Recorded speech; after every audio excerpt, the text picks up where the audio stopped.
All right, good afternoon, everybody. We are live. It is Monday, August 8th, 2022.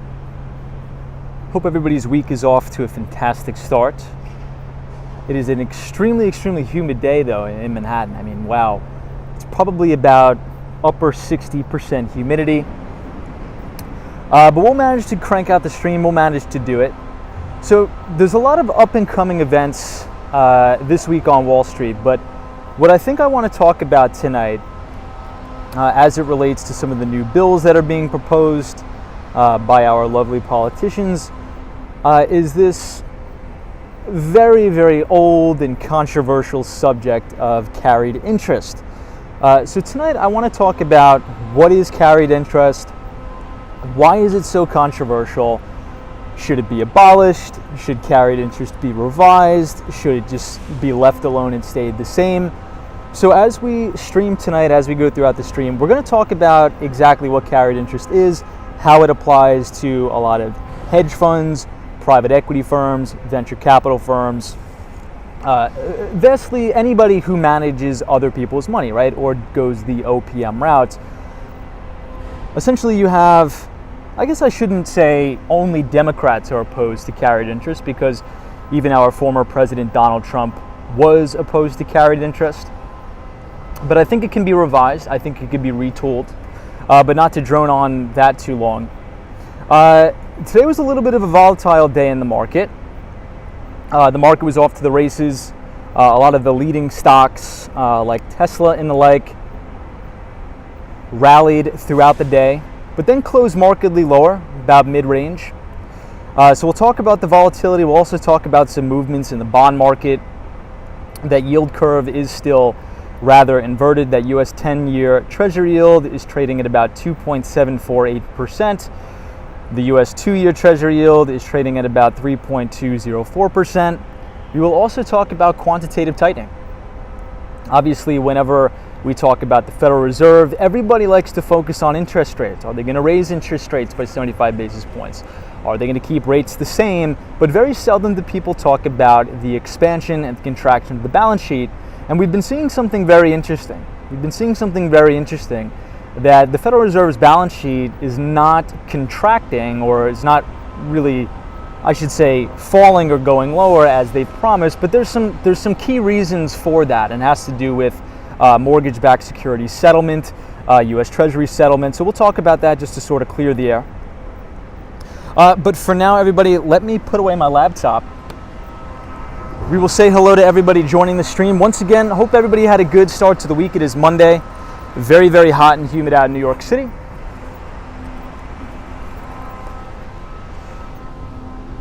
And let's see who we have in the chat. Hello, friends. Hey, AT4 Nerd, what's up? Good to see you. Happy Monday. Sally is here. JK, welcome. Good to see you, JK. Brittany McMurdy says, evening, Tom. It's been a while. Hope all is well. Brittany, the one and only Brittany McMurdy. Everything's been going good on my end. I wish you well on your end. Thank you for joining the streams. It has been a long time. Always a pleasure to talk to you, Brittany. Asmurray6 says, hey, Tom. What's up, Asmurray6? Chris Beeman. Welcome, Chris. Chris is joining us from Arizona. Good to see you. Gregory says, Tom, the heat and humidity finally broke today in Minnesota. Yeah, so I thought the heat and humidity was going to break last night, but it literally feels like I'm walking in a sauna today. You know, it's weird. I think I've mentioned this multiple times on the streams, but it feels way more hot and humid in New York than the humidity in Miami for whatever reason, but it's true. Hey, Diz says the new shirts look awesome. Good to see you, Diz. Gary says, hey, Tom. Good to see you, Gary. Susanna Herbert, welcome. Kathy Lyons says, hey, Tom. How's your day going? My day's going good. You know, back to the swing of things. You know, yesterday was a really fun stream for those of you who joined. We took the Staten Island ferry, I think for the first time ever on the stream. Obviously, I've taken it before. But unfortunately, I've never taken you guys along for the ride, so glad you got to experience that. I had a good time. Jay is here, Dolly Girl Twins, Palmettis, Austin City Limits. Good to see you. Daryl from Chicago, Illinois joining us. Good to see everybody. Lila is here. Says good evening all. Welcome, Lila. So we are standing at the base of 432 Park Avenue. So if you look straight ahead, we're actually looking uptown East 57th Street. And if we turn this way, we are looking downtown towards the MetLife building, towards Grand Central Station. Hey, Mars SoulCal is here. Good to see you. Google says yesterday's stream was dope. Yeah, yesterday was a blast, man. I appreciate you guys joining. I had a really, really good time on yesterday's stream, not gonna lie. So thank you for that. You know, does anybody in the chat know what this building is gonna be? I have a really nice view of this building from my office, but I'm not too sure what company or companies plural is going to be in here. Now, I know JP Morgan Chase is building a brand new headquarters just down here, which we'll get a chance to take a look at today.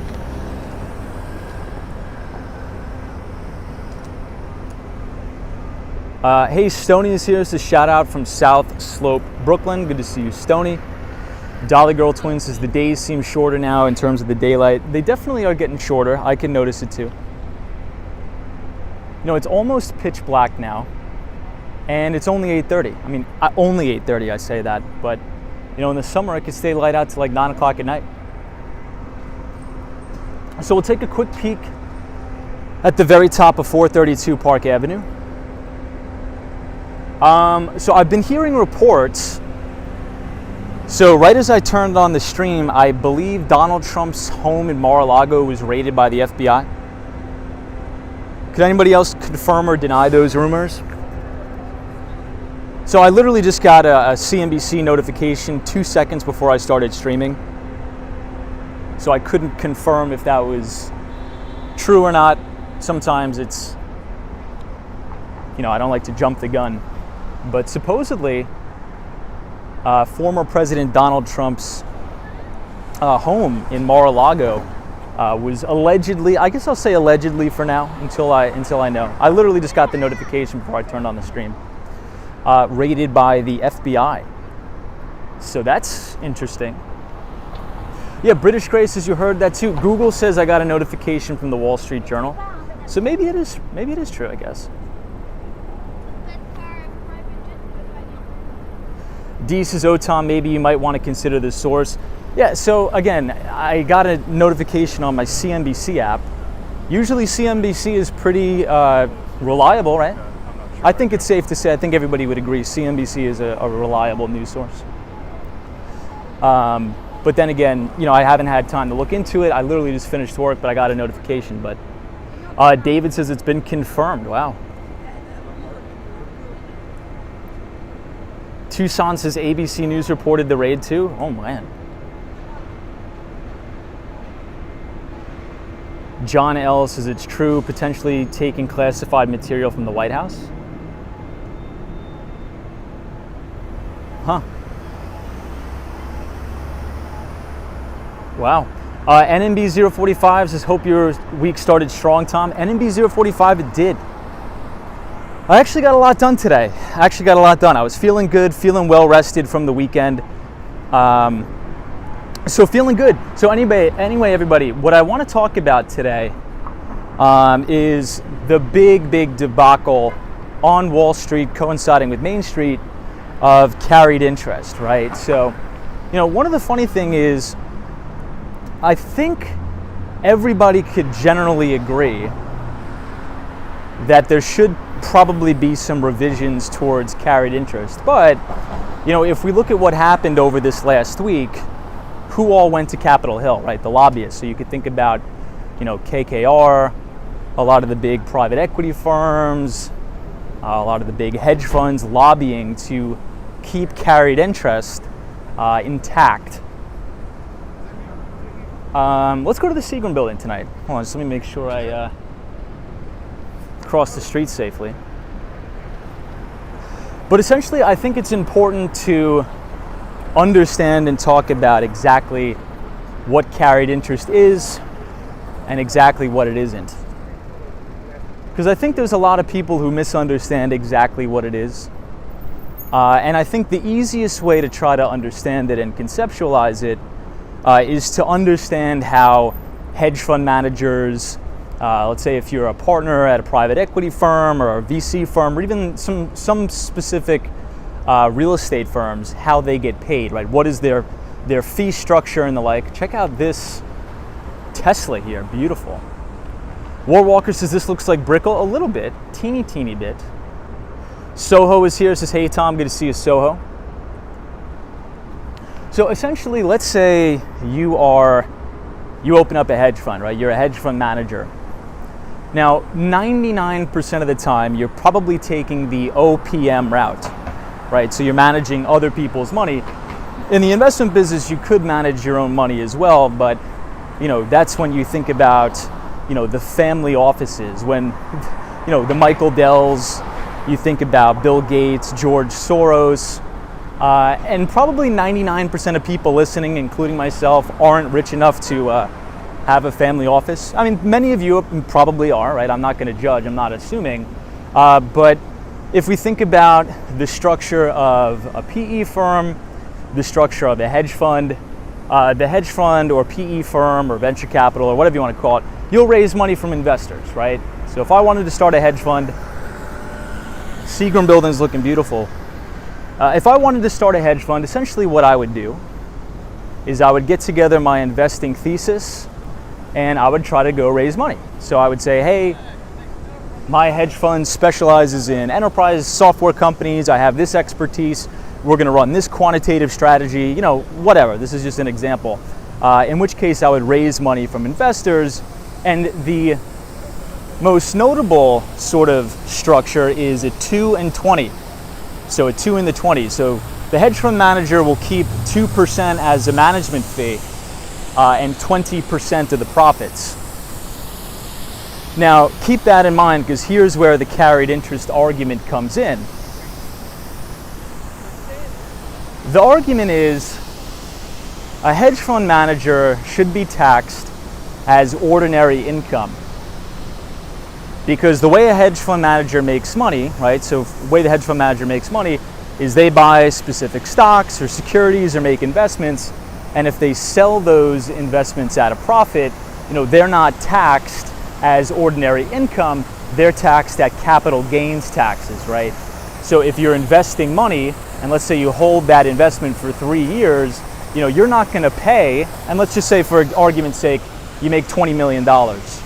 You're not going to pay up to the 37% ordinary income tax on that gain because you didn't make it through a salary like maybe I have made selling software, right? You made that off of investment income, in which case you get hit with capital gains tax, which for carried interest, it roughly tops out at 20%. So there's a lot of people on both the Democrat side of the aisle and the Republican side of the aisle that says hedge funds, private equity firms, and venture capital firms are making money hand over fist, but they're paying the lowest marginal tax rate in comparison to somebody, let's say if you're a lawyer, you work for a big firm, and you make $500,000 a year, you're probably going to fall into that 37% tax bracket. Thus, you would be paying more than the hedge fund manager that made $20 million that year. So, a lot of the PE firms, a lot of the hedge funds were in Washington over the last week lobbying to keep carried interest intact because their argument is, look, we are the capital allocators. If you're a private equity firm, they want politicians and they want the American people to think about their businesses as capital allocators. They're providing expertise. They're taking on entrepreneurial risk. Thus, that increases the viability of the economy, that invests into communities that were maybe marginalized in the past. So their argument, if I was arguing as a hedge fund or private equity firm or venture capital firm, their argument is we are putting our money at risk, we are taking an entrepreneurial risk, and throughout American history, people who take entrepreneurial risk are rewarded with lower taxes. So I just wanted to quickly go over that to give both sides of the argument and to briefly explain what all the hoopla is about, and hopefully we understand that. If we look directly ahead, we have 432 Park Avenue. It's looking absolutely beautiful tonight. And we are standing outside my favorite building in the entire city, the Seagram building, which is 375 Park Avenue.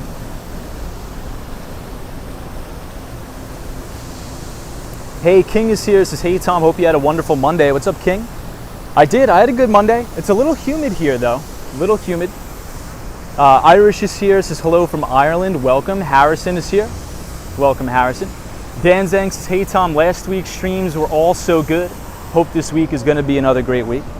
I appreciate that. I think it's going to be a good week, so long as the humidity breaks a little bit. But good to see you, Dan. Hopefully you had a good start to the week. Dolly Girl Twins says, my friend is a hedge fund manager. He's burnt out, but owns a $3 million home. Wow. Crazy. Yeah, so, I mean, that's the argument, right? And a lot of people argue that that's not fair. The argument here against carried interest is, look, you're not putting, or very seldom, I should say, you're not putting your money at risk, because a lot of hedge fund managers, private equity firms, they do include their own capital in that.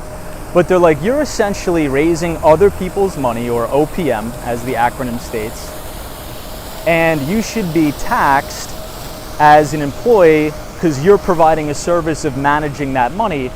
So let's say if you make $20 million on a particular investment, that money should be taxed as ordinary income. Right? Now, I think that's a little bit crazy to think that that should just be taxed as ordinary income. I don't think that's the solution, because that could be a quick, slippery slope. And we'll talk about this as the stream progresses. What I think we could meet in the middle here and maybe compromise is just increase that capital gains tax rate. Right? So we're not asking them to pay the 37%, but maybe we could meet somewhere in the middle and say, okay, there's a lot of controversy about this. The country's divided on it. Let's go to the drawing board. Maybe we can meet in the middle, and instead of, capping out at 20%, okay, maybe we meet somewhere in the middle and say, okay, give us 2 extra points. We'll cap out at 22%. I think that's probably the only way where people on both the right and the left, and it's really not a right and the left issue, right? Because even Donald Trump, when he was running for president, he said specifically that they should get rid of carried interest. But that's really the only thing I could think of that wouldn't get people riled up. I think if we could compromise here to say, all right, we're not going to tax it as ordinary income, but just give us 2 percentage points and call it a day, at least that's progress, right? At least that's progress. Speaking of the big financial firms, we are outside of Blackstone on Park Avenue. Hey, Vinny Castellano says, we lost a bright star today. Olivia Newton-John sadly passed away. That is horrible. God have mercy on her soul. Absolutely. But Vinny, good to see you. That's really horrible news, by the way. Lewis says, AMC and GME, please show love, brother, and don't hate. All right. Dan Zhang says, what are your thoughts on Berkshire Hathaway reported losing $44 billion? Well, I think what's even more interesting about that is SoftBank Group. I think if you work out their Q2 earnings, they lost about $3,000 an hour, as crazy as that sounds. BS8 official says, I have stocks on Blackstone. Yeah, so if we think about like the lobbyists, right? Here's why I think the whole carried interest thing is so counterintuitive. Because think about the millions and millions of dollars that are poured in from firms like KKR, from firms like Blackstone, BlackRock, to go and lobby the government to maintain carried interest. It's in the hundreds of millions now, right? So I think if we could just eliminate lobbying in general, I just think it's such a waste of resources. It's a waste of energy. It's a waste of money. And we could just go to the drawing board and maybe compromise here. We won't have this conflict of interest, because here's what I think, and you guys let me know if I'm off base, right? I know we all have differences in opinions, and I know this is a pretty touchy subject, but here's where I think this could be a steep spiral, which it already is. It's all totally out of control. towards major conflict of interests, okay? So essentially what happens is the lobbying is so egregious and so big now that politicians are essentially now owned by a lot of these private equity firms, venture capital firms, and the like, spending hundreds of millions of dollars on campaign donations, running advertisements.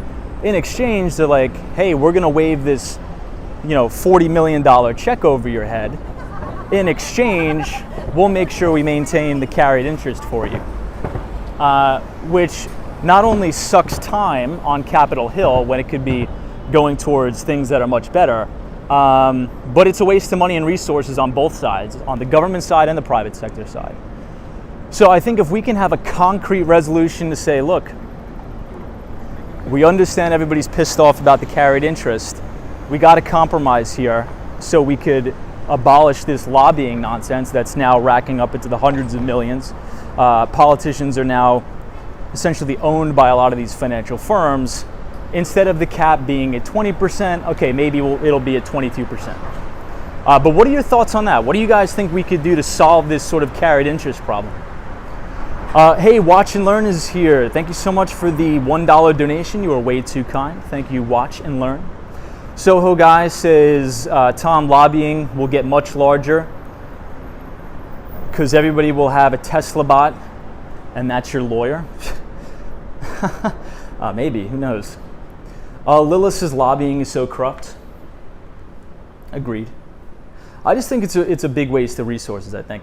Mike34 says, do you think New York City real estate will stay strong during the likely recession?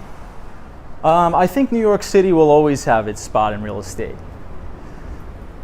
And the reason why I say that is because if you talk about the island of Manhattan specifically, there's always going to want to be people that live here. And if you talk about the luxury sector of the market, you're always going to have investors. It's funny, we were just talking about this 2 days ago on the stream when we were discussing Billionaires Row and how the vast majority of people who actually own units on Billionaires Row, they don't even live there. A lot of these buyers are either foreign entities or foreign individuals that use it as essentially a piggy bank in the sky to move money out of their native countries and sort of park it in the United States, right? So prime example would be a building like this, which is 432 Park Avenue. Many of the units in here, the owners will buy them. And I was watching a rather really compelling interview with one of the top real estate brokers in the city. He goes by the name of Ryan Serhant. Really sharp guy, really good guy.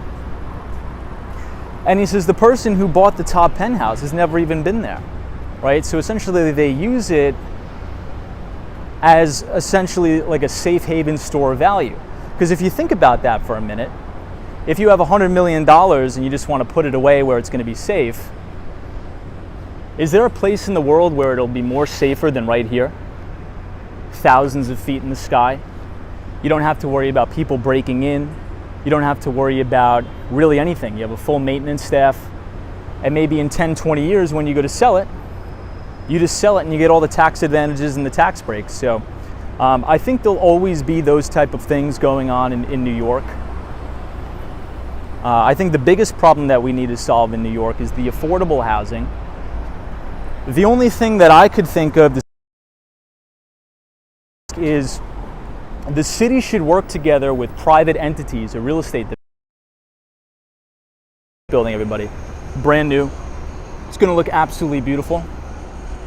So I think the city should work together with private real estate developers to say, okay, which commercial properties or office buildings have the most vacant units, and then work out a deal where we could either give tax credits or tax incentivizations to build affordable housing, not these, ultra luxury apartments like we saw at 95 Wall Street, but affordable units. And I think that may put a dent in the problem, but I don't think that'll fix it all together. Hey, Wendy England, what's up? Good to see you, Wendy. Dolly Girl Twins says Jim Summons is on the top floor. For the 5th time in 7 years, the 83-year-old founder of Renaissance Technologies leads the institutional investors' rich list, the definitive rankings highest earning hedge fund manager. Yeah. So Renaissance Technologies is very famous for their quantitative approach to investing. So oftentimes they'll hire, PhDs in mathematics and physics. Another quantitative-based shop on Wall Street would be like a D.E. Shaw or David E. Shaw, which is actually located in the Marsh and McLennan building. And another one would be Two Sigma Investments. Two Sigma. They also run quantitative strategies and the like. Hey, EBITDA, is another beautiful night in New York City. EBITDA, now that you're joining, I want your expertise here. I want to ask you a question. I want to know your thoughts about this whole carried interest argument. Now, EBITDA is an investment banker at Bank of America. I think maybe his father was in private equity back in the day. I can't really remember. But essentially, just as a quick recap, the carried interest is, if you're a hedge fund manager, you're private equity or venture capital, 9 times out of 10, you're managing other people's money, or OPM, right? So if you're making an investment and then you turn around and sell that investment, let's say 10 to 20 years later, well, you're not going to pay ordinary income taxes on those gains. You're going to pay capital gains tax. And capital gains tax, especially long-term capital gains tax, is significantly lower than, let's say, the top bracket, which I believe is 37% of the ordinary income tax. So it's very possible that, private equity firms, a hedge fund manager could make, $50 to $100 million in a year, and they're only paying 20% tax on that, right? And the argument from, both the left and the right, I think it's a pretty good mix, is that we should abolish carried interest because it's not their own money. They're essentially getting paid to run other people's money. And they should just pay ordinary income tax like the rest of us. Now, EBITDA, what do you think about that? And for everybody in the chat, what do you think?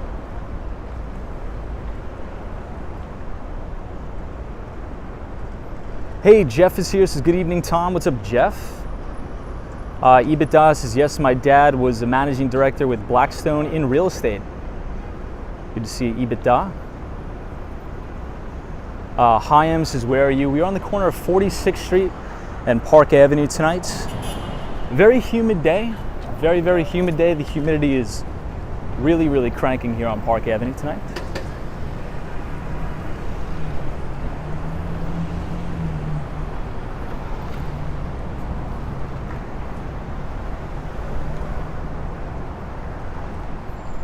Hey, Miguel Gonzalez is here. Welcome. FB is here. Says, hey, Tom.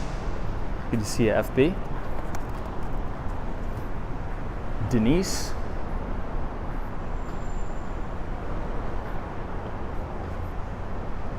Hey, Jason X1 says, howdy, Tom. It's comforting coming to this live stream because I have an injured knee and can't walk around the city. Oof. What'd you do to it? How'd you manage that? Brad's Brain says, just saw the FBI raided Mar-a-Lago. Yeah, I saw that too. Very interesting.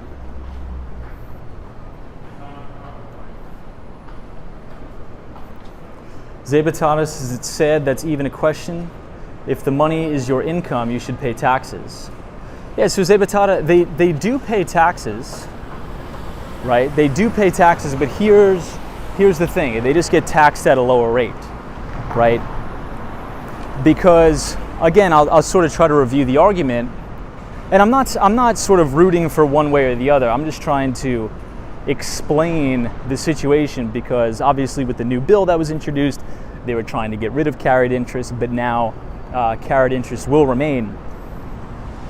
Essentially, since it's an investment company, right, and you're investing money to make an income, right, the argument there is, well, we shouldn't get taxed at ordinary income because, if we lose money, we lose money. We're taking an entrepreneurial risk here. There's a very good possibility when we invest this money, we could lose it, right? So dependent on the amount of risk you take and the entrepreneurial risk, historically, America has rewarded entrepreneurs, people who create jobs, people who fund businesses, So they say, the government will say, okay, well, now you just get taxed at the lower rate, which is the capital gains tax rate. Usually, for argument's sake, we'll just say that caps out at 20%. But where I think a lot of people can get really, really upset is, you hear all these stories of hedge fund managers, private equity, venture capital making $20 million in a year. And they're not paying that 37% tax rate. They may pay 15 to 20% because they're paying capital gains taxes on that income, not ordinary income taxes you and me would pay with a salary. Hey, Ren1018 says, sounds like GOP got tired of Trump, took care of one of their own. DeSantis is the chosen one. Yeah, so Ren1018, I saw that too. I mean, I don't really have any comments on that because it's funny. Right when I pressed record on the live stream is when I got my CNBC notification that Mar-a-Lago was raided by the FBI. So I'm gonna have to look into that when I get on the train. Hey, EBITDA says, I love carried interest, but 100% understand the argument. I think it originally was to incentivize investment with a lower tax. The money reads the prospectus/waterfall and agrees, so no harm done, really. Yeah, so, it's interesting, right? Because at the end of the day, and EBITDA, you probably know about this more than anybody else. Check out the top of the One Vanderbilt, guys. Beautiful. Essentially, obviously we were just talking about the lobbying a little bit. So firms like KKR, Blackstone, a lot of the big financial firms are going to Washington and are essentially saying the reason why we shouldn't pay the ordinary income tax is because think about what we're doing for the American economy. Think about what we're doing to help fund new businesses, help fund the dreams of entrepreneurs. So their argument, and I'm not saying this is my argument, but their argument is we should get taxed at the lower tax rate because we are using our expertise, we are using our entrepreneurial ventures to raise all this money, number one. We're using our mental capital or our intellectual IP to make the appropriate investments in these particular companies that may need a capital injection. And lastly, when we do make those investments, we work tirelessly to, let's say, increase the operational efficiencies of that business. Now, I think that's probably going to apply to venture capital and private equity, right? Probably more so than maybe a hedge fund when you're just trading securities and whatnot. But I think there's nuances, right? If you're an activist investor or something like that, which I definitely understand. You're taking an added level of risk. You're definitely a capital allocator, providing capital to great businesses that maybe need it. So I think therefore there's a good argument. Now I'm saying this is my argument, but I think it's a good argument to say you should probably get taxed at the capital gains tax rate. But those are essentially the two sides of the argument here. But check out the Chrysler building, beautiful.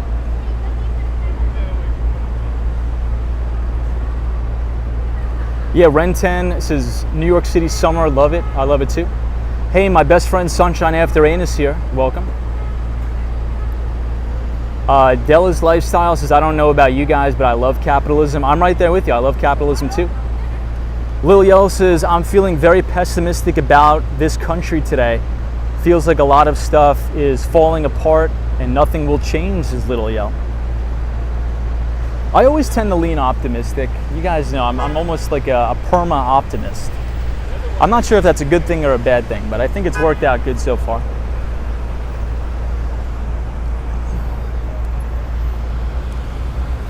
So this is the lobby of the brand new One Vanderbilt building. I think it's absolutely fantastic, very beautiful. Hey, Disney Hatch says, hey Tom, the city is looking stunning. Welcome. Carson is here. Evening, Tom.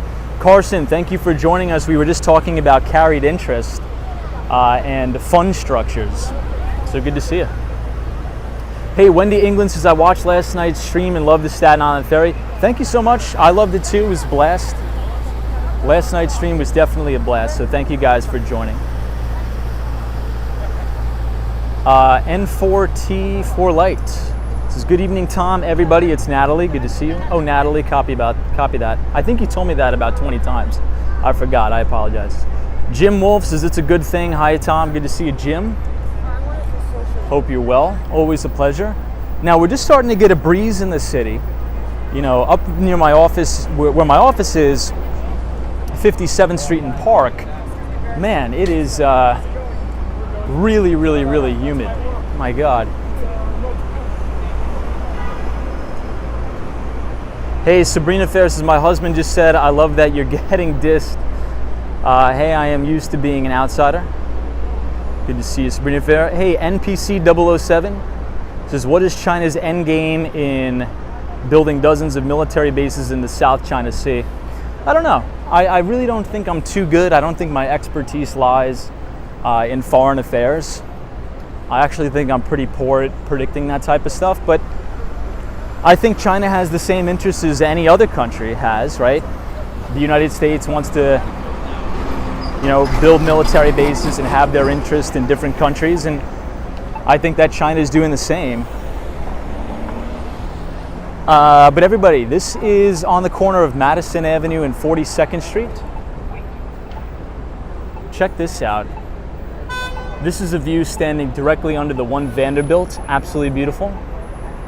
Hey, Sadiq says, hey, Tom, what's up, Sadiq? Soho says, the lower the capital gains tax, the more food poor people have. Oh, the more food poor people have. Lila says, I'm an optimist in life. Everything is temporary, so it's bad. It will turn around. I agree with that. Yeah, I mean, so Lila, to your point, my theory is, look, we're only going to be here for like 80 years if you're lucky, right? I mean, if you're really lucky, you're probably going to push 90 maybe. So why walk around being depressed and all pessimistic when, you know, in 30, 40 years, we're just going to be rotting away, decaying in a shallow grave. Hey, Destructionist is here. Says, happy Monday. I'm late. We went to Costco tonight.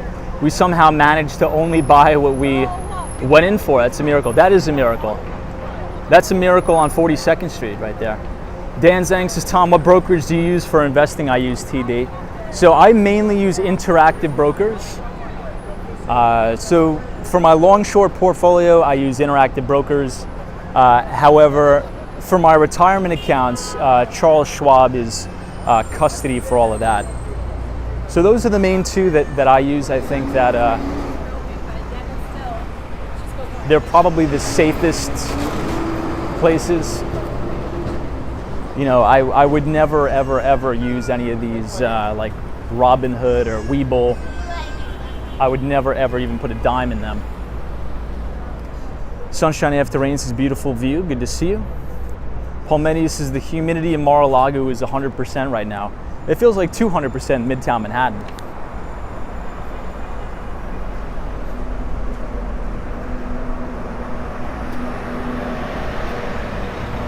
So I guess we'll talk about fund structures a little bit. So generally speaking, let's say if I wanted to start a hedge fund, right? Let's say if I wanted to start a hedge fund, essentially what I would do is I would formulate a fee structure.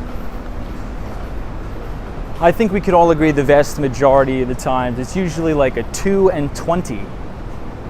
So essentially what that means is 2% of the AUM, and the acronym AUM stands for Assets Under Management.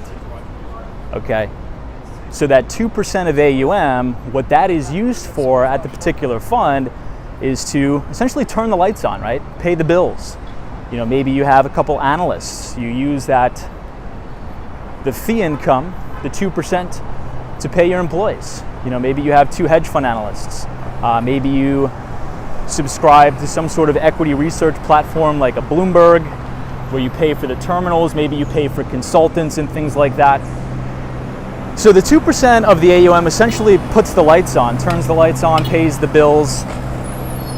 And the 20%, right, so if we're thinking about a 2 and 20 fund, 20% is 20% of the profits, right? So let's say if the firm makes $100 million. Well, 20% of that $100 million would go towards the hedge fund, right? You would keep 20% of the profits for your work of doing all of the investment.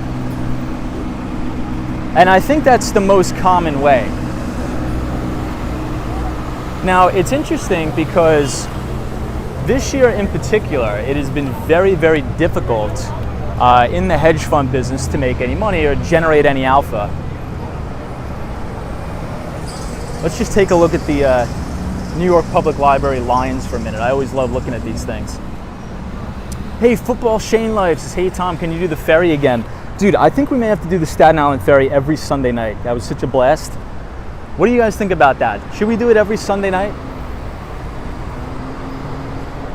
You know, I think if we do it every Sunday night, it's not gonna have the same appeal as if we maybe do it like once a month. I don't know, that's to be determined.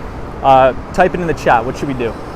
But that was a blast. Last night's stream was a blast, everybody. I appreciate it. So anyway, so just to quickly review, they would take 20% of the profits. So for those of you who are just joining, we are talking about the massive divisive subject in the country, which is carried interest, right? So anytime you hear Elizabeth Warren screaming and yelling, and I'm not saying that in a negative way, by the way, because it's not only people like Elizabeth Warren, she's just more vocal about it, right? She's just bringing about exposure. You know, if anything, you know, Donald Trump and Elizabeth Warren actually do have something in common. They both are in favor of getting rid of carried interest, which a lot of people don't know.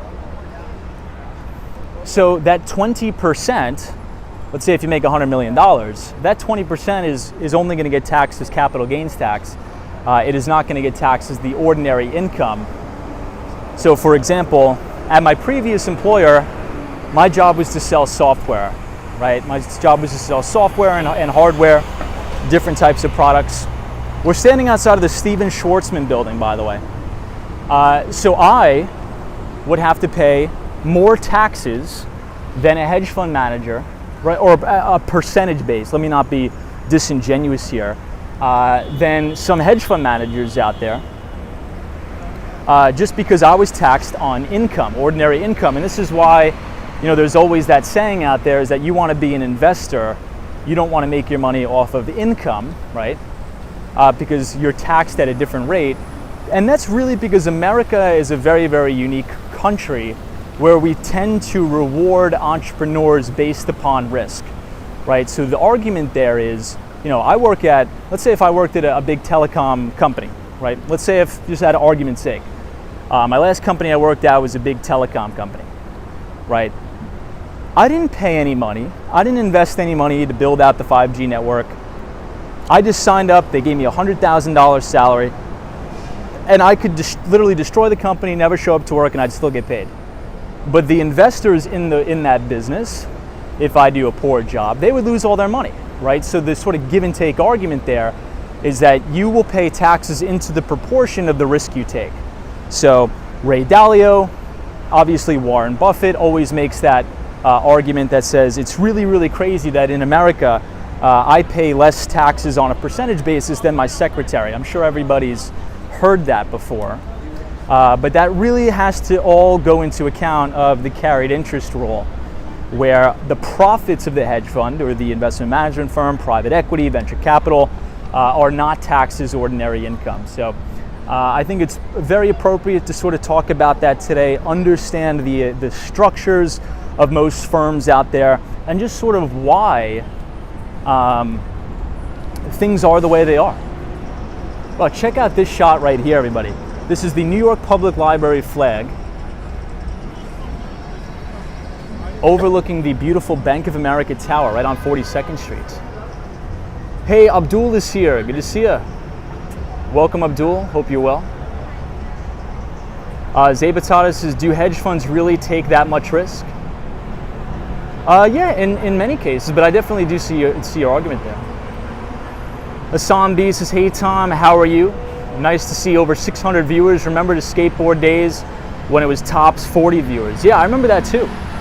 I remember streaming for like 5 people and it was still a blast back then. Hey, Monica B says, back to work, Tom, later. My lunch break. Good to see you, Monica. Thank you for being here. So Heat Mover 144 says, Tom, the flat tax is the way to go. So a lot of people have actually been saying that. A lot of people have actually been saying that argument. Football Shane Life says you missed my comment. I'll be sure to get to it.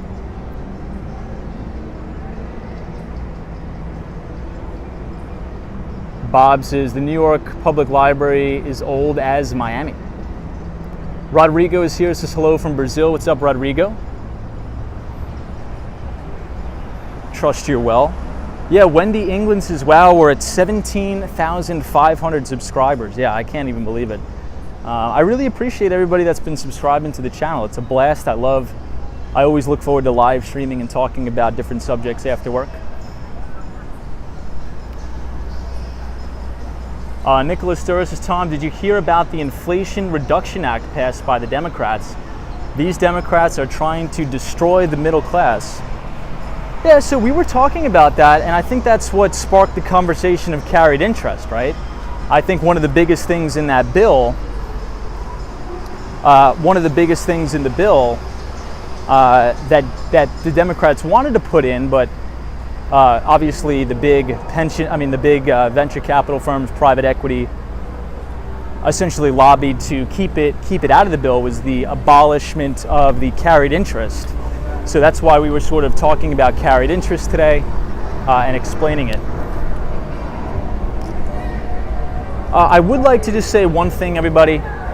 I've been noticing over the past couple nights some visceral arguments back and forth about China specifically in the chat. If we could just keep that to a minimum, I would appreciate that. Thank you. So we are now at Bryant Park, and I think it's movie night in Bryant Park. Check this out. This is cool. Wow, look at all the people.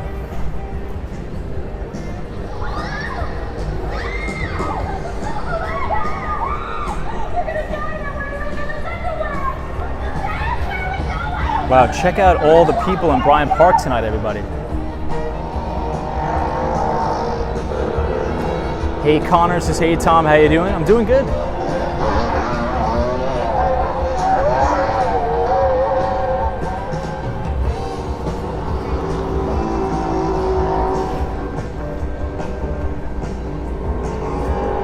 Yeah, Hemport, it's like a sea of people. That's insane. It's awesome.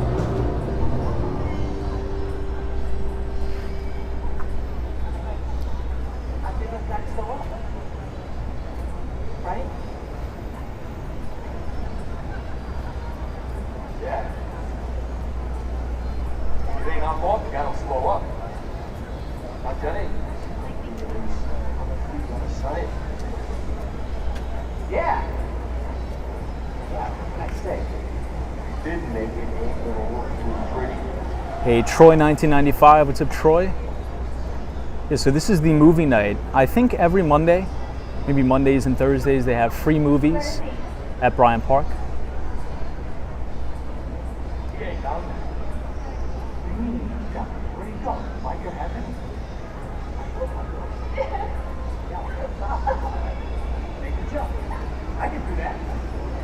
NPC 007 says Tom loves China profits, don't attack his gravy train investments. No, I just gaze over, people bickering, and I just, after working 10 hours, I don't really want to hear it. Dan Zhang says, hey Tom, the next time if you want to stream a nice Manhattan night, come to Gauntry Park at the Long Island City. Yeah, I'll definitely check it out, dude. 100%.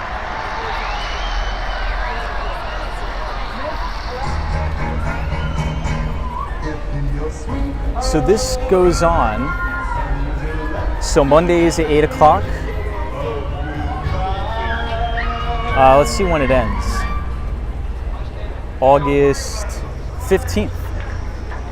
So I think it ends next week. That's a bummer. I guess it's only a summer ordeal.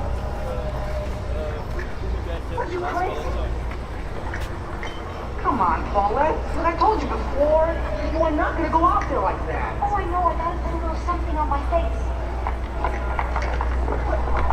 Look, Put a little something on your body. Why do you dress like this, Chloe? But speaking of China, this is the Bank of China right here. Get yourself a pair of galoshes, a snowsuit scarf, and be with her. And then you have the top of the Empire State Building here. Yeah? You want to hear my final word, Mr. Push Everyone Around Australia? Maybe you can bully some of the chicks in this school, but this chick has been bullied by one girl for the last time. I may not be the last. Here, let's walk to the other side and see what it looks like from here. But check out the amount of people here, everybody. Look at this.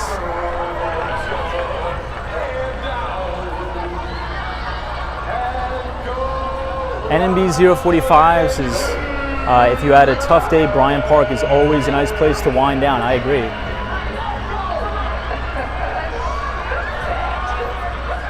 Hey, Savi, what's up? Good to see you.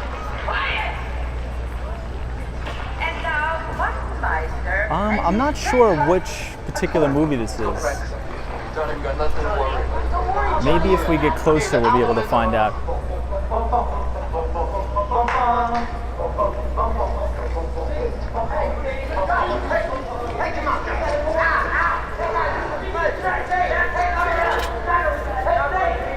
Wow, check this out, everybody.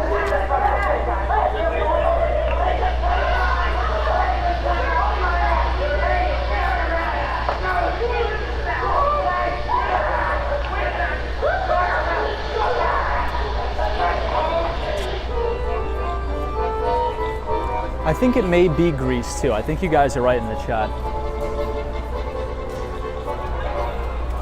Thank you, Martin Weisner.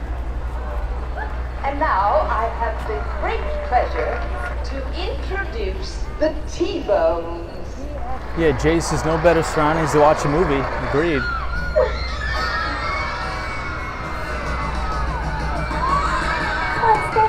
We going rally,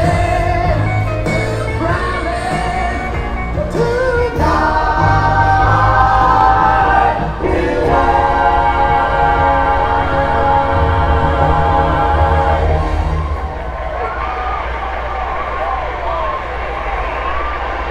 Beautiful. Hey, Sanjib is here, Armstrong is here, Connor is here. Says it is Greece 2 tonight. Now, Estelle is here from Australia. Welcome. The girls in a girls for all season. Tech Explorers NYC, what's up? This is nice movie night tonight on the beautiful Bryant Park lawn overlooking Bryant Park.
think the Empire State Building's looking like a 9 out of 10 tonight, guys. Where'd he go?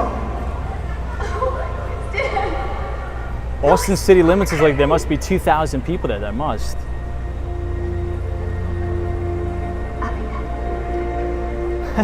Someone says this movie is awful, but it's nostalgic. Here, I'll take you guys around to the other side. This is interesting. I think it's going to be going on for one more week. So, if you want to see it in person, I think you'll have one more shot to do it next Monday. Hey, Kirby says it would be great if they did the original Grease today, since Olivia Newton-John passed away. Yeah, it's horrible. Alex Lopez, what's going on? What's up? Good to see you, Alex. Hope everybody had a good start to the week. Wow, check this out, everybody. This looks really, really nice. It's a sea of people.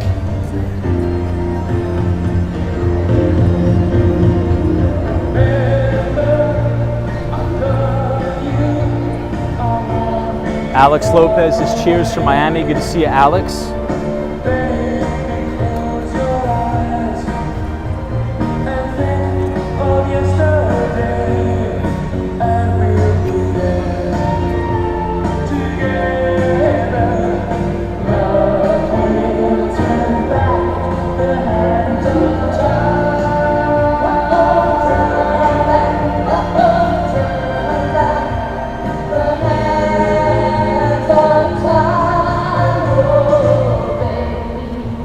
Football Shane Life, I promise we'll go to all the places that you request. You're good, trust me.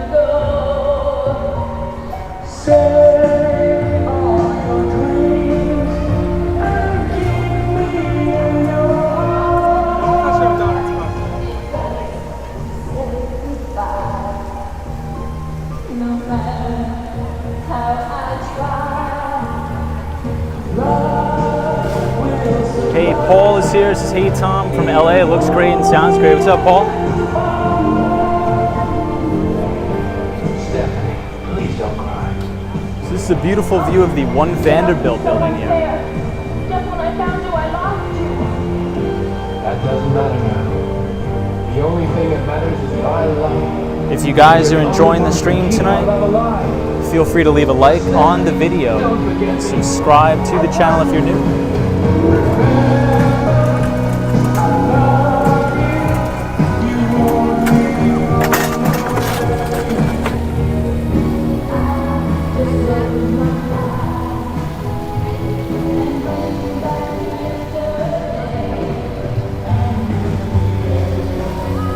Wow, check it out how nice this looks. The Bryant Park Fountain. Beautiful.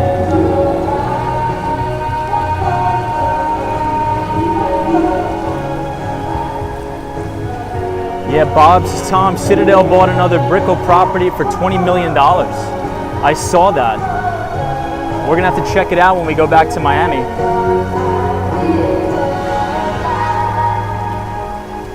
Hey, 48 is here. It's a very good evening to you, Tom. Am I glad to see you, 48? Thank God you were here, my friend. Good to see you.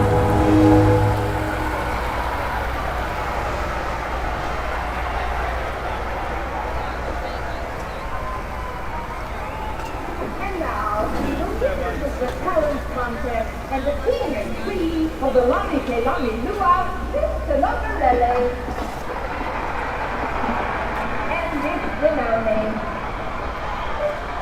Please, Mr. Locarelli, remember your seat.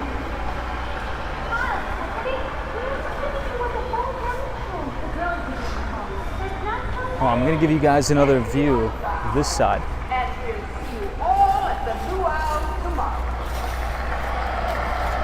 Yeah, if I had to guess, what would you guys guess? How many people would you guess are on the lawn tonight? I'm gonna guess there's 1,500 people.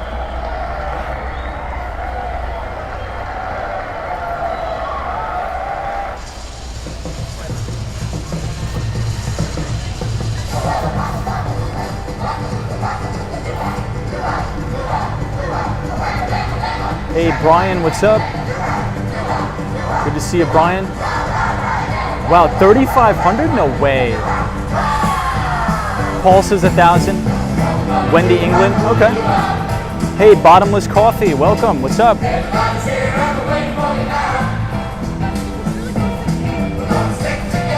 Brad's Brain says no way, maybe 800. I think you may be right.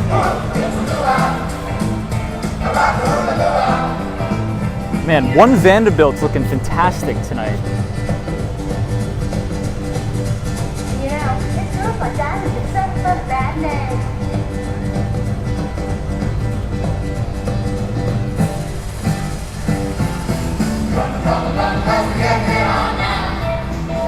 All right, I'll go to the other side to show you guys the view.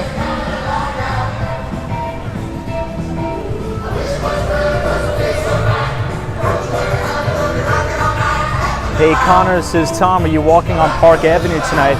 Yeah, we started the stream on Park Avenue. We were talking about carried interest. Maybe we'll head back up that way, Connor.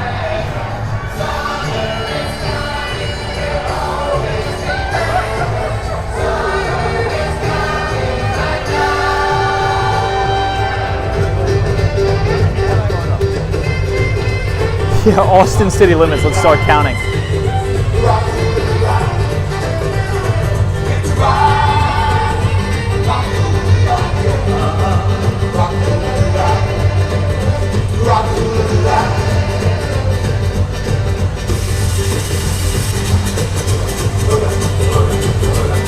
As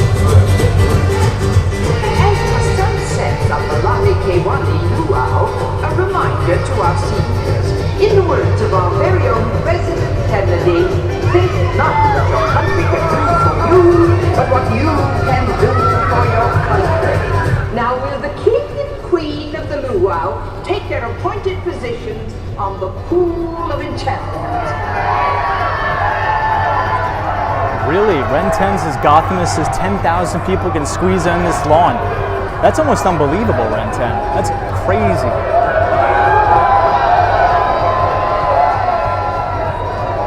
Hey, Paul says, hey, Tom, did you make your train last night? Good stream, by the way. Yeah, Paul, I just made it. Thank you so much, Paul. Appreciate it.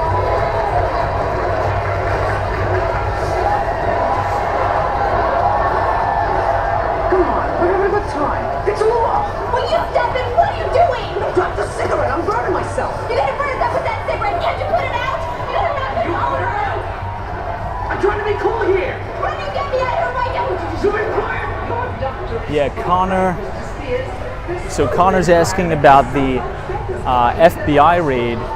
So it was interesting. I just saw it. So right as I clicked record to go live, I got a notification from CNBC that was talking about the FBI raiding Trump's home in Mar-a-Lago. But besides that, I don't really know anything else about it. When I get on the train, I'm going to have to read up on it a little bit. I was surprised, to say the least.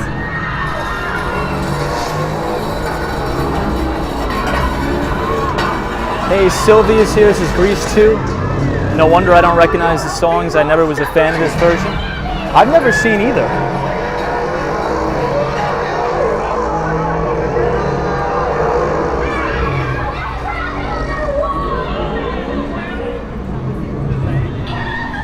All right, we'll walk to Bryant Park Grill, and then we'll start headed down towards the Empire State Building. Hey, Unlimited Stimulus, does anybody notice Google search is down? I did not notice that. Is it really down, Unlimited Stimulus?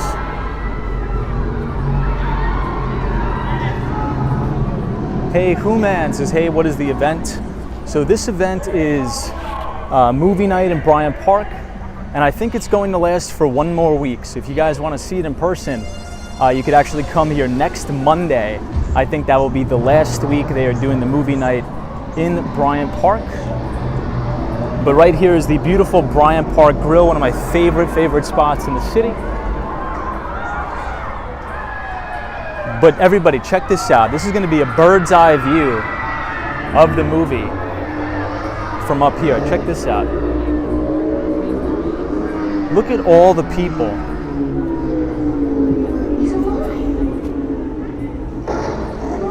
Wow, somebody says Google search is down. There must be some crazy stuff going on tonight.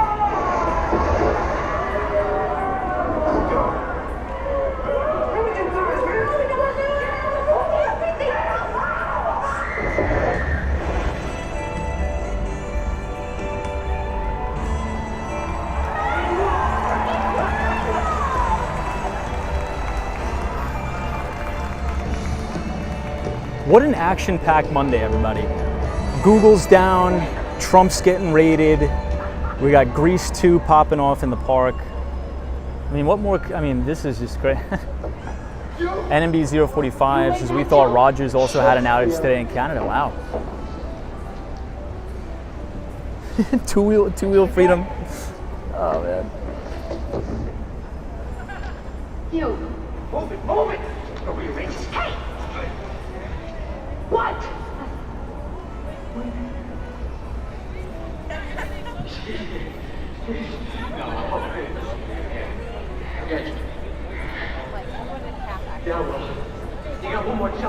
I guess people are just trying to troll in the chat.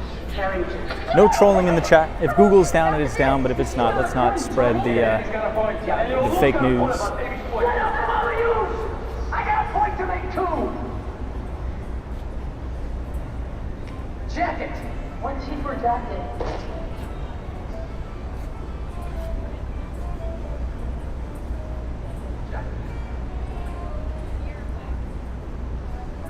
Wow, I have a really hard time believing that 10,000 people could squeeze into the Bryant Park lawn like this. Let's see how it goes.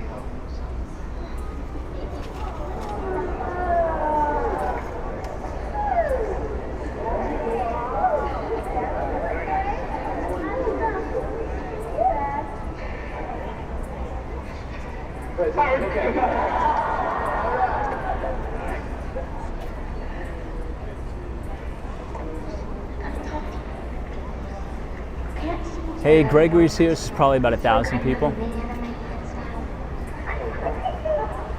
Hey, Allie is here. Says, hey everybody, what's up, Allie? We are at Bryant Park, standing right behind the Stephen Schwarzman Building, New York Public Library, where they are having the outdoor movie, which I believe is Grease 2. But for anybody that's just joining the stream, we were talking about carried interest for about the first hour on the stream.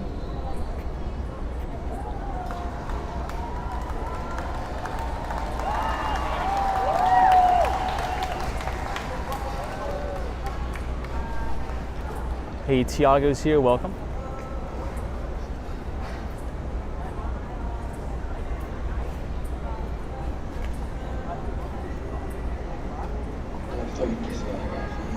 Andy S., good to see you. Crazy.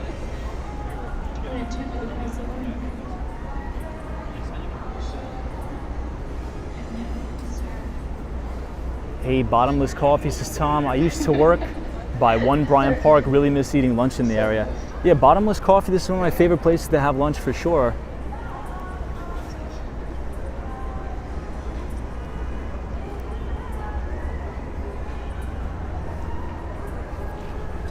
So I'll show you guys the view of Salesforce Tower, as well as Bank of America Tower.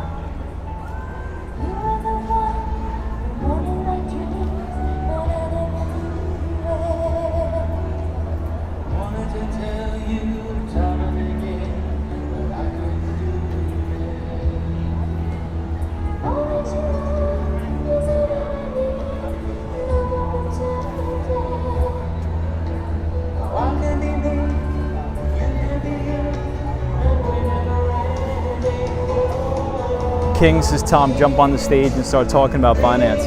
Yeah, I think I would be carried out of here. That's. I know the fly's like before you know it, it'll be freezing out. I know. That's so true, the fly. Yeah, Mark Francis says it looks like fun watching movies here. This is one of the things I really love about New York City. Just all of these random events, especially that are free too. 2 Explorers videos. Hey. I like your rig. Oh, thank you. Appreciate it. Thanks, man. Are you live streaming it or? Yeah, we're live streaming. It's Walks in Wall Street. Oh, Walks in Wall Street. Yeah. Oh, very cool. Sure. Thanks, man. Hope I'm not messing up the audio.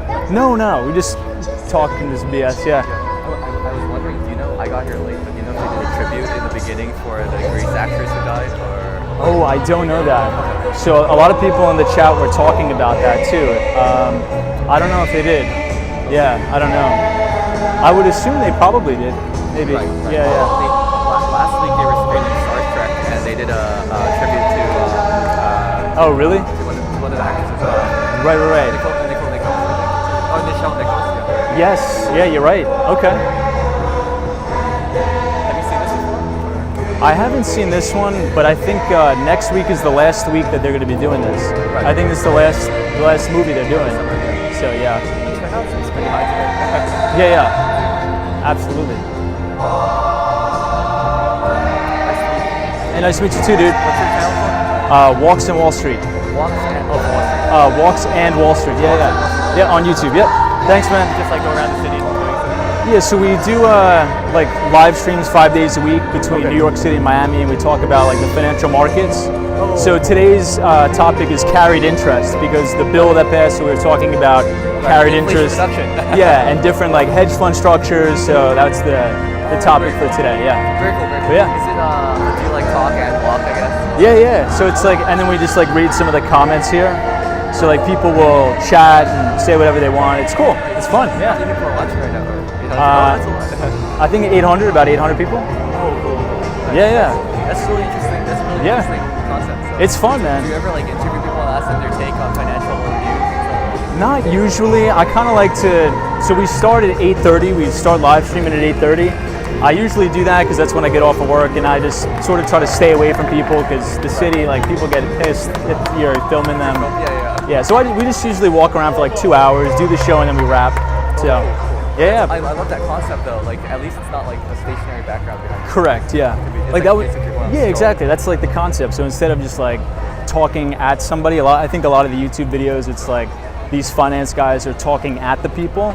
But this, like, there's people from all over that work in many different industries, so you get to, get their perspective on things. So I think it's really cool. So yeah. Yeah, no problem, man. No, I'm in enterprise tech sales, so I sell software. Yeah. So you do on the side. Yeah. This is just thing we do on the side. Yeah. But yeah, Do you like the news about do you like the Inflation Reduction Act or? so I don't. I personally don't. But I think just the biggest thing that I think about that was the elimination, or they sort of left out the carried interest, right? Because a lot of the PE firms, VC, hedge funds, like lobby to keep it. So instead of getting, taxed at, the like a marginal tax rate, an income tax rate, they'll just get like the 20%. So a hedge fund manager that makes $100 million, they'll get taxed at a capital gains tax, as opposed to the top tax bracket of an income tax, like 37%. So there's a lot of controversy. Should that be? Should that not? So it's interesting for sure. But right. That's true. I guess they got a lot. I guess that was like a last minute concession too, right? Like I think they were trying to tax that. I think they were trying to do away with it, or at least maybe raise the holding period. So if a hedge fund holds a position 3 years, it'll get taxed at long-term capital gains. So they were saying, okay, you got to hold it from 3 to 5 years, but nothing changed. And I think it's just because the lobbying, but. But yeah, that's essentially what we were talking about. But oh, cool. Nice. But yeah, is your audience mostly like people who work in finance, or just like? It's pretty much from all over. I mean, we have a pretty diverse background, so yeah, it's a blast. I mean, feel free to jump in anytime. I'll check it out. Yeah. And if we have a LinkedIn page, if you want to connect on LinkedIn, if you're interested in working in investment banking or at a hedge fund or selling software. We try to, help people get jobs and stuff like that. So that's awesome. Good luck with the show. Yeah, thanks, man. Tom. James, nice meeting you, man. Very nice guy. Thank you.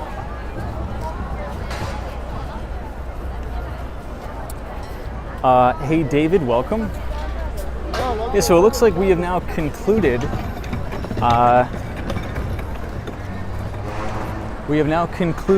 The movie night here at Bryant Park. So the lights are on. I'll give you guys one more look, and then we will head out.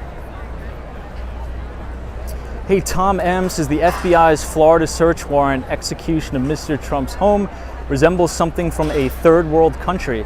Yeah, so Tom M., it's interesting, and I think I said this, I'm not sure if you just joined, but literally right as I turned on the live stream for tonight, I get a notification across the stream, across my screen from CNBC that says that this raid was going down. So I don't know what's really going on. I'm sort of in the dark. Probably when I conclude the stream, I'll read up about it. But at first, I thought it was kind of like a hoax. I don't know if it was real news but I guess the raid is underway. So, Dan Zhang says, hey Tom, I have a friend from the UK who's going to graduate from college. Awesome.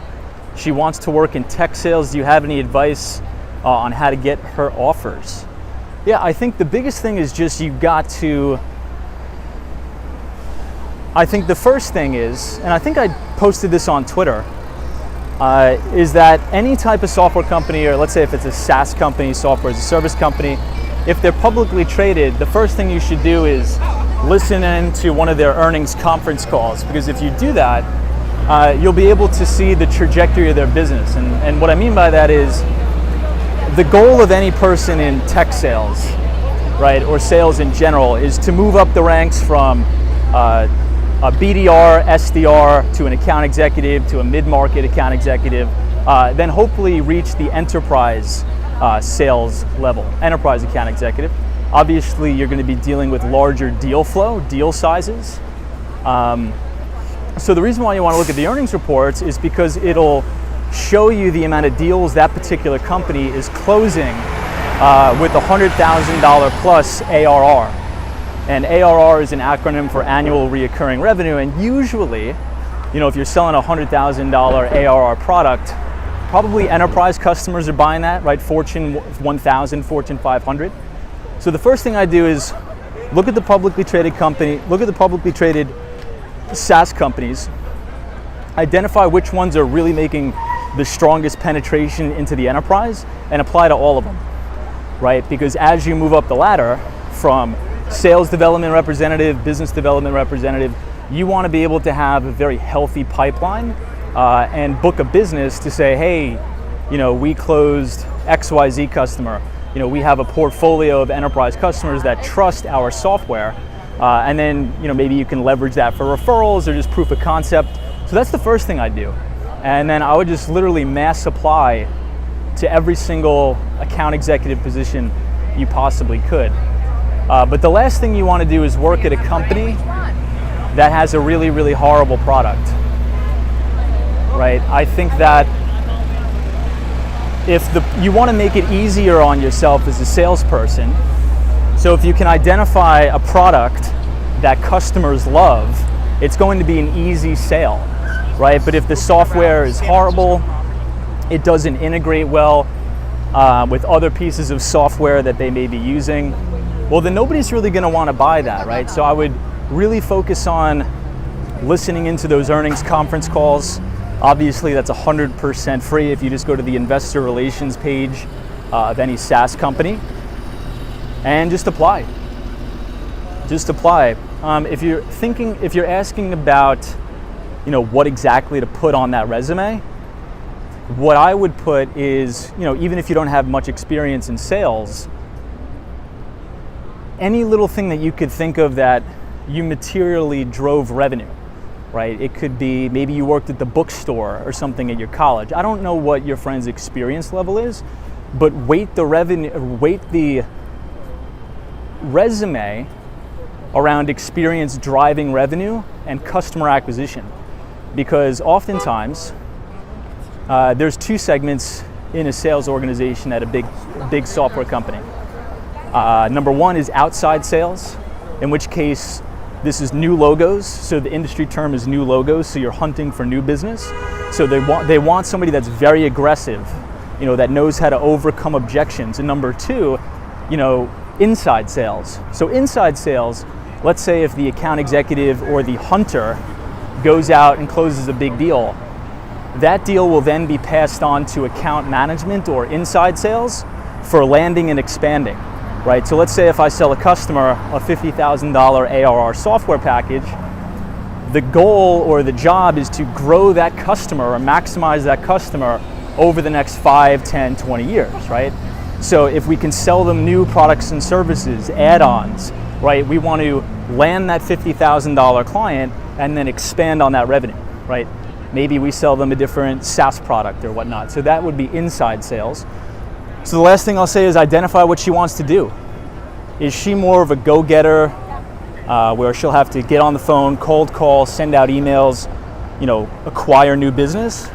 Or does she want to have a deck of accounts where she's calling into those deck of accounts and she's asking questions to those existing customers? How is everything going? How is the integration going? We offer these additional products and services that I think could help your business, and you're essentially just selling existing customers add-on products. So hopefully that helps, but it all comes down to being persistent and just applying.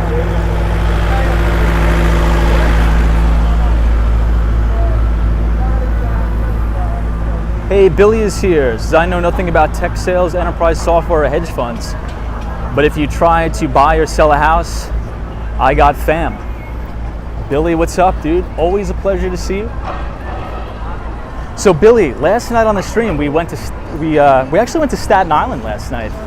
So we jumped on the Staten Island ferry, all 800 of us. We had a good time. So thank you for everybody that was joining the stream last night. Dan Zhang says, thank you so much, Tom, for your advice. I'll clip this part and send it to her. Yeah, so Dan, I do have some, but this is probably like a year or two down the road.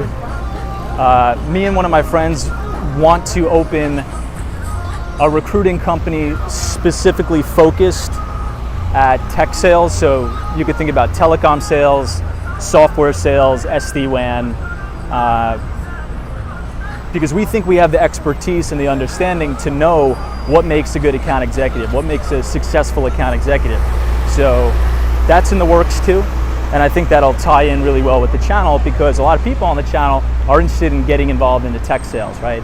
So if we could, build that pipeline of people that have resumes, either they're making a career change, maybe they're just coming out of college, they want to break into software sales, they want to break into tech sales, we could place them in different opportunities, but that's in the works. That's probably going to be maybe about 8 to 12 months down the line, but it's coming, trust me. Hey, McGrady is here. Good to see you. Says, I cannot wait to travel to New York. Please, please, please come. New York is back. We're walking up 6th Avenue. So the reason why I'm walking up 6th is because I want to see the News Corporation building, that ticker tape. I want to see if there's anything about the Trump raid. Because again, I'm kind of in the dark on this and I want to know what's going on. I literally heard about it from you guys.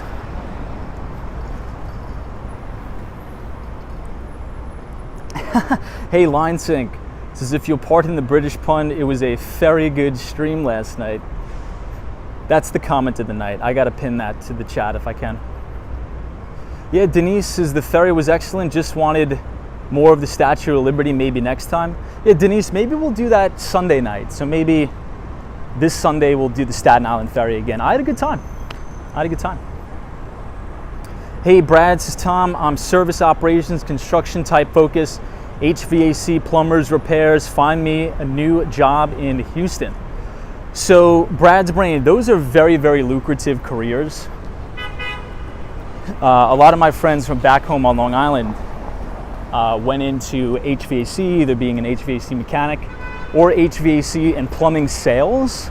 Those are very, very lucrative careers and very in-demand jobs, by the way, because that is skilled labor, right? If you can turn a wrench, that is very, very, very valuable this day and age in the United States. So I'm a big, big believer in focusing on the trades as well. You can make a really, really good living learning how to be an HVAC mechanic, and then maybe you buy your own truck and maybe you have a one-man small business. You'd be surprised with some of the profits that these small businesses are making. It's funny, I think we were just talking about, hold on, I'm just gonna try not to slip. Whenever you see the power wash especially around here. It's like an ice slick here. It's like total sheet of ice.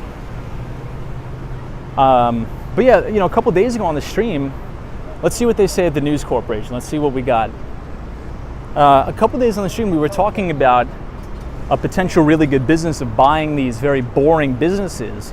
And I'm not using the term boring as a negative. It's just a lack of a better terminology. So think about all the people that are retiring that have small to medium-sized plumbing businesses, small to medium-sized laundromat businesses, and their children don't want to take over that business. You know, a lot of these businesses are cash cows. You'd be surprised. So I think with the right expertise, you can go in these and probably go into these businesses and probably buy them for 2 to 3 times revenue and make a really, really good living for yourself. Hey, NMB045 says, Tom, agreed that floor gets very slippery. I learned that the hard way. My first time in New York City under the rain. Oof. Dude, we've all been there. I've cracked my skull on this a couple times too in my day. On the skateboard, by the way. Hey, Two Wheel Freedom says, so Trump has SS, right? Does SS allow FBI raid? Yeah, see, I don't know. That's weird. Yeah, so I think every single president still has Secret Service. So I wonder what that conversation was like when the FBI was banging down the door. Secret Service just is like, yeah, come right in. I don't know. It's definitely going to be interesting to see the developments that come out over the next couple of days, everybody. As Murray 6 says, Tom, how far are you from the Trump Towers? The building is being closely watched. Yeah, so I think we'll probably try to stay clear of that tonight. You guys know me. I like to avoid all stuff. I just don't even want to get involved. But we're not too far away. So it also depends on which Trump Tower we're talking about too. So there is a Trump Tower right on 5th Avenue. I think you could probably say on the corner of 57th Street. That is the main Trump Tower building, like the one that you see in The Apprentice and the like. There's also an additional Trump International Hotel and Tower, which is all the way up to the end, Central Park South and Columbus Circle. I think the exact address is 1 Central Park West is the Trump International Hotel and Tower. Okay.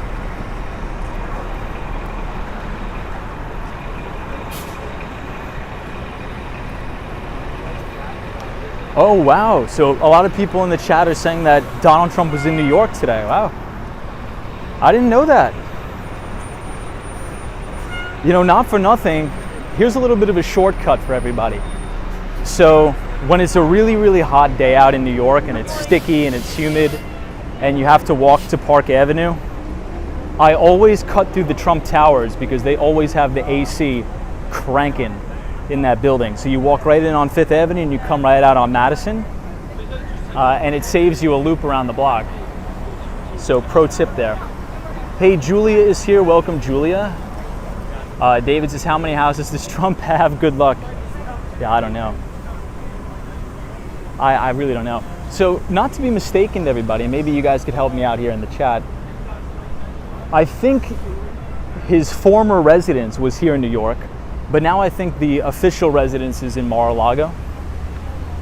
I don't know. I don't really want to speak on it too much because I think this is all breaking news. So here we are outside of Radio City Music Hall. Absolutely gorgeous night tonight by the fountain. I love how the fountain is lit up in all blue. Absolutely looks gorgeous. But if you guys are enjoying tonight's live stream, please hit the like button.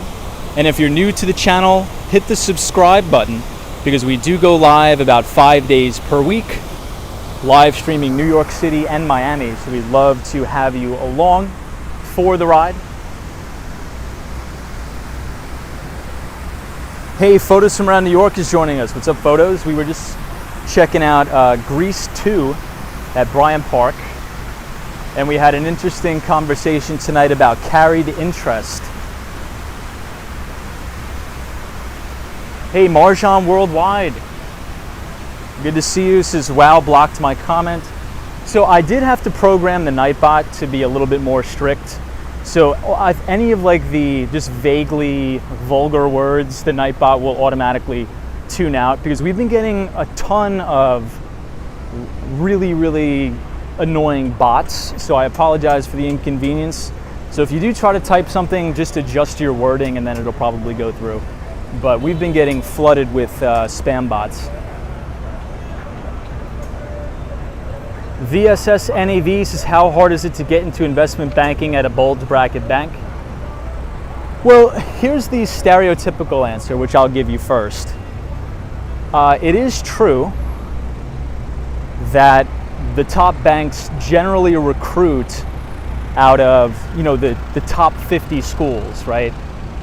But it is still possible, and I think you should still try if you really want to work at the investment bank.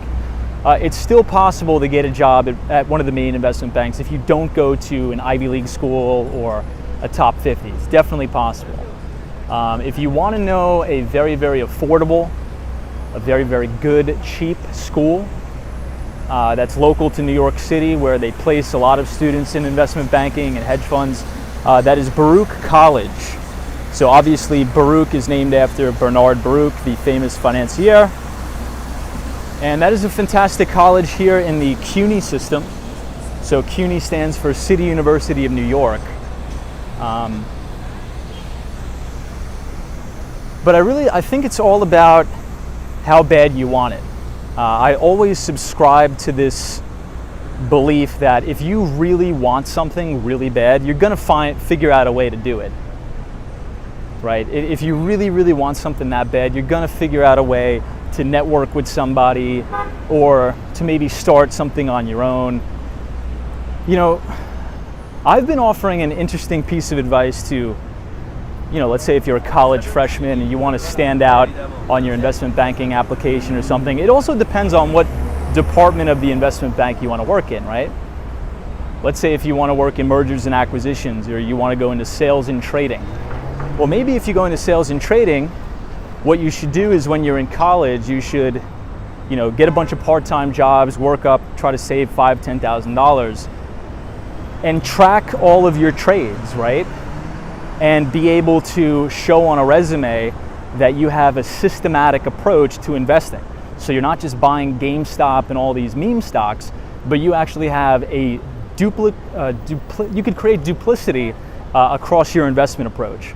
Right, so let's say if your criteria is, I only want to buy companies that are compounding out their earnings at a 25% rate or annual rate. That's sort of your criteria, right? You want to look for companies with an expanding total addressable market, companies that are consistently beating and raising their forward guidance. And if you're a college freshman, or if you are, graduating, and you could put something like that on your resume, you're really, really going to stand out, right? I think it's all about having a systematic approach that you can create duplicity with, right? So if you leave the bank and you want to go work at a hedge fund or something like that, and you could, while you're interviewing, you're like, this is the systematic approach that we follow. I think that's going to really stand out, as opposed to somebody that just took a bunch of finance classes and says, oh yeah, I have a really big interest in finance. But somebody who took the initiative, and even if you lost money in the market, you tracked your trades, you have good theses behind why you bought particular businesses, you do research, and you produce that on the side, I think you're really going to stand out. So maybe something like that. But we are here at the Hilton Hotel, the flagship Hilton. And the line for halal guys is really, really long. Surprisingly, it's usually longer, believe it or not. Autumn Beauty says, do you invest in startups? I do not. I do not invest in startups. Hey, Mark Francis, what's up? Says, love New York City food. So I will tell you guys, pro tip here. Even though Halal Guys is very famous, there's an even better halal food cart, which is called Adele's, which is right across the street from Radio City Music Hall. That is way better than these two carts, just saying.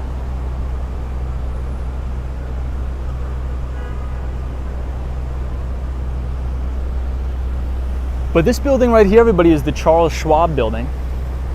Beautiful, beautiful building here. Hey, Autumn Beauty says, my late mom went there in the 70s. She was a business major. Hey, very cool. Awesome. It's fantastic.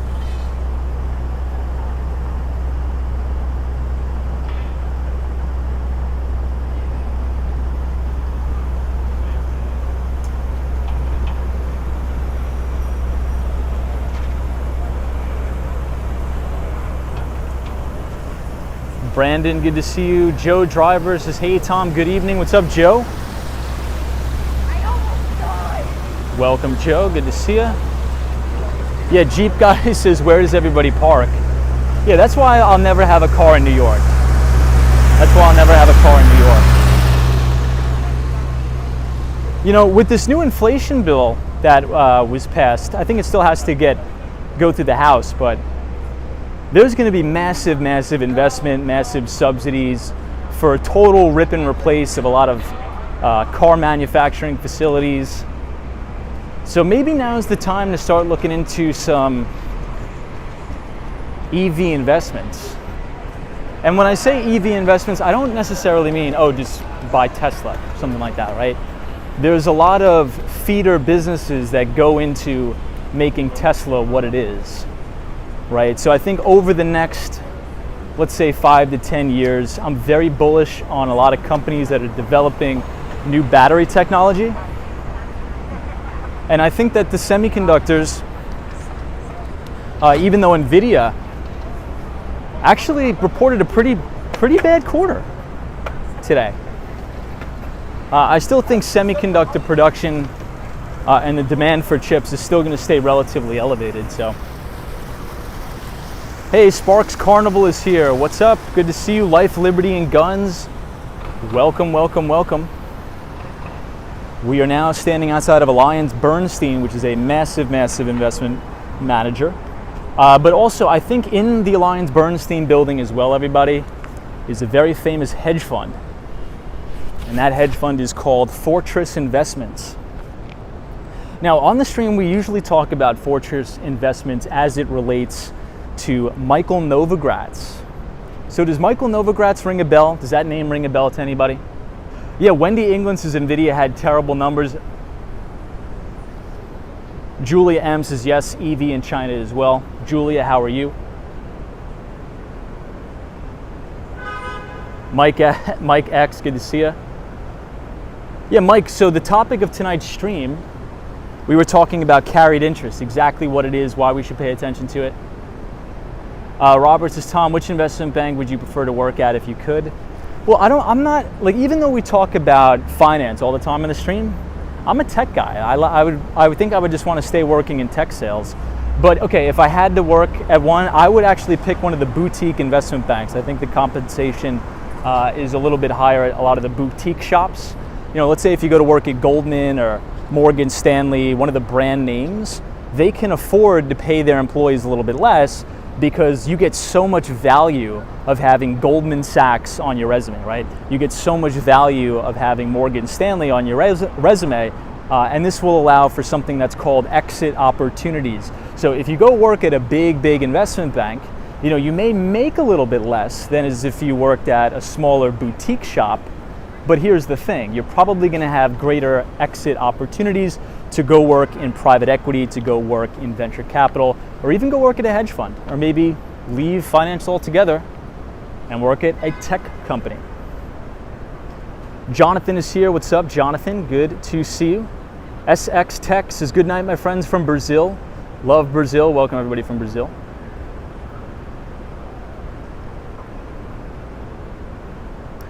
Billy says, I'm more looking into EV raw materials companies. So Billy, if you don't mind me asking, what are some of those tickers? If you don't mind sharing in the chat, I'd love to check some out as well. Hey, Asmurray6 says, you were spot on about how lucrative and in constant demand the trades are. I have been in the electrical field for over 46 years and it has done very well for me. Yeah, and so Asmurray6, pretty much my entire family is either, in a union or in a labor union in New York, whether it be, heavy equipment operators in Local 14, electricians, mechanics. And as I talk to my uncles, one of the things they say is a lot of the apprentices. So the way it works in New York, if you want to get into, like, let's say if you want to be a heavy equipment operator. So I believe one of the unions is Local 14. So Local 14 is the union of operating engineers, right? So you'll run heavy equipment, maybe that is a crane or something like that. I think you guys get the point. But not a lot of people want to do those jobs, right? They're very, very, I guess you can call them laborious jobs, very, very strenuous. But at the end of the day, these can be very lucrative. If you run a crane in New York City, with overtime, you can make up to $250, $300 an hour in some cases, right? And that's very real. And that's all public information. Go look at, Local 14's website. I think depending on the size of the crane you run, you could be making $175 an hour running a crane. With overtime, it could very, very well go up to $300, $400 an hour. So even though, I'm a big tech guy, I love tech, I definitely see the big opportunities of learning an actual trade. So, as Murray, I would agree with you there. I would agree 100%.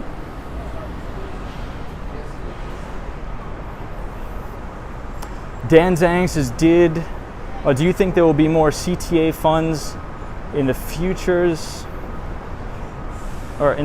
due to the high volatility in commodities?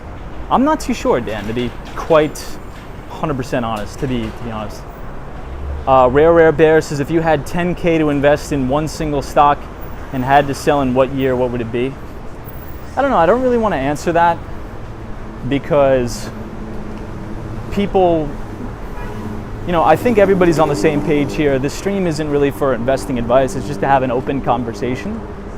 But on the off chance that somebody will say, oops, Tom said to buy this, I think that's maybe a little bit out of character for me, so I would just decline to answer that.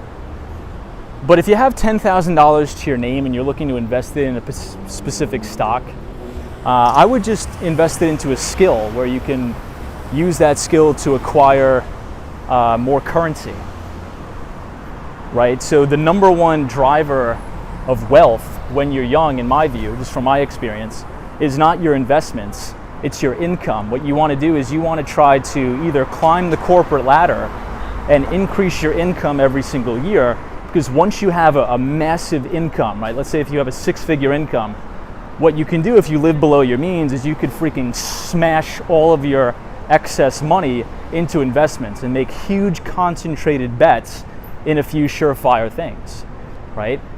Let's say if you have, or let's say if you want to smash all of your money into a very safe index fund that tracks the S&P 500, if you save up a couple $100,000 and you compound that out over 50 to 60 years at 7%, that's a whole lot of money. You're gonna be really, really rich. So I think where a lot of people, in my view, and again, this is my opinion, everybody, may get it wrong, is they focus on, I'm gonna buy one stock and it's gonna change my life and I'm gonna be financially free. I think that is a very poor way to think about it. I think that may be a little bit get rich quickie. What you want to do is you want to build a skill. Get really, really good at something so you can go into the marketplace and exchange it for money, right? Maybe you want to start your own business. Maybe you're a software engineer. Maybe you have your own construction company. Get really, really good at that so you can have a massive income. And then with the income, you can make huge investments. But you're not going to have a big income unless you're very specialized and have a specialized skill in a specific thing, right? So let's say if you're an engineer, maybe you're a biomedical engineer, you manufacture drugs, get really good at that. Let's say if you're a software engineer, be the best software engineer possible, that all the best companies are breaking down your door to hire you, right? That's what I would say. But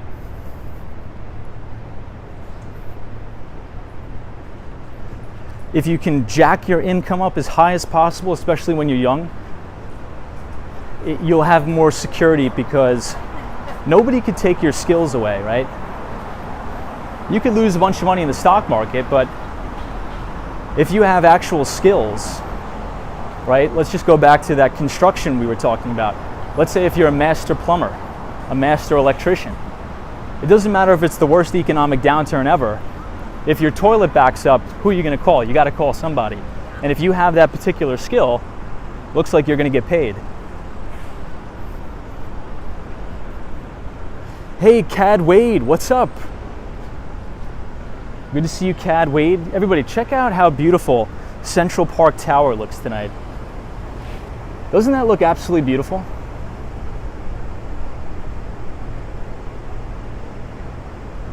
Man, you know, it's almost awe-inspiring just to walk down 57th Street. Look at how massive these buildings are.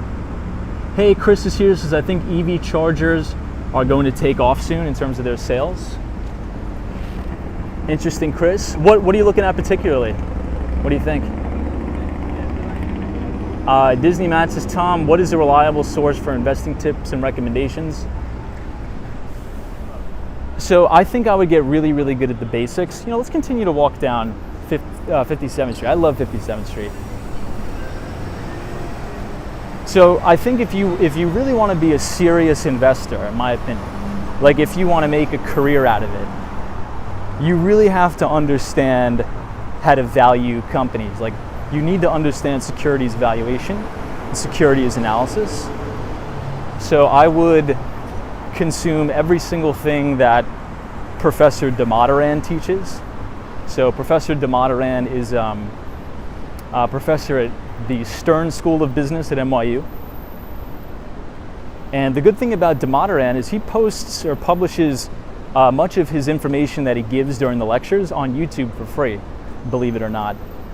And if you want to buy his book and you don't have a lot of money, well, if you type in securities analysis by Aswad Damodaran, it's $2.10 used off of Amazon. Okay, so money is not the barrier to entry here, it's the effort. So, you know, what are you doing on a summer day? You going to the beach? You partying, you hammering beers, or are you in the library crunching through 10Ks and 10Qs? You know? So I think the information is out there. I would start there. I would also read a book called Margin of Safety by Seth Clarkman. The physical copy of the book is probably out of touch, but you can get a PDF copy for free online. So Seth Clarkman's Margin of Safety is also a fantastic book. And then I would consume everything that Stanley Druckenmiller has put out, as well as Ray Dalio. Yo, Cosmo, what's up? So Cosmo, we were just talking about your alma mater.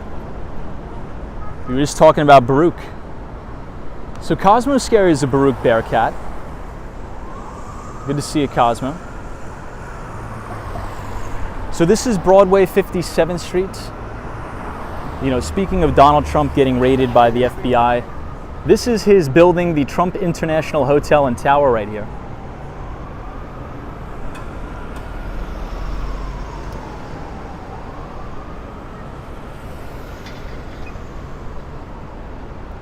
Yeah, Cosmos says Martin Shkreli went to Baruch. He did. That's right. I forgot about that. Martin Shkreli did go there.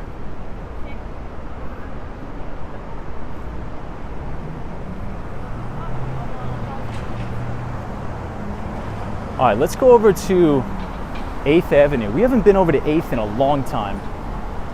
Does anybody remember the last time we took a walk to 8th Avenue? Everybody, so tomorrow we will have the Behind the Street newsletter out. So if you have yet to sign up for the Behind the Street newsletter, which is a free investing newsletter written by myself, if you type !news, NEWS in the chat, the Nightbot will drop the link to the Behind the Street newsletter. And you will see that tomorrow at the end of the day in your inbox. Rest assured it will be there.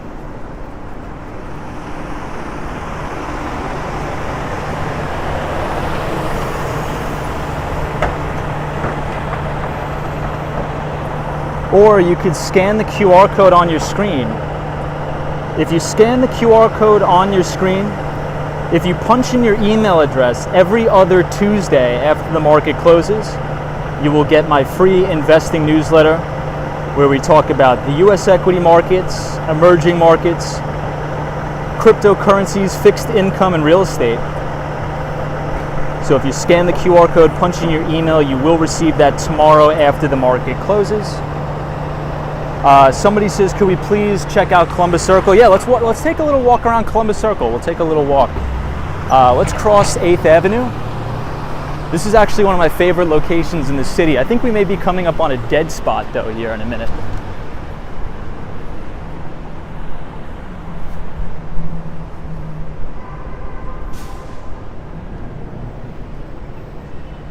So we're crossing 57th Street headed northbound to 59th Street, Columbus Circle.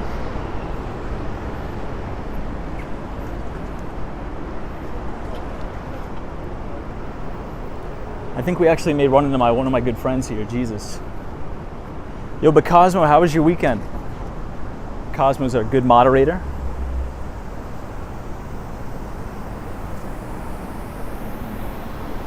Hey, Clarence Jackson, this is the last time I saw you was on 8th Avenue. It was for Fleet Week. Oh yeah, we did.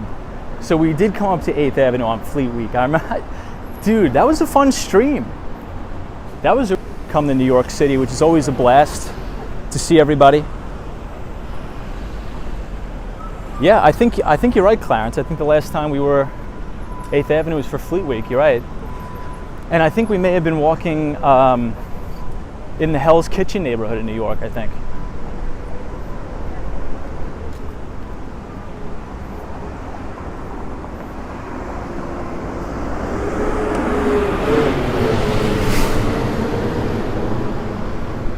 This guy probably shouldn't be sleeping so close to the street. That makes me very nervous. It makes me very, very nervous.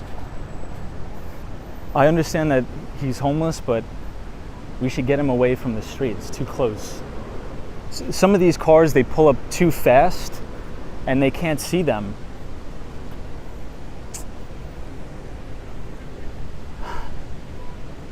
Yeah, like some of the taxis will come up here to pick people up, but these people whip in here like 40 miles an hour. They may not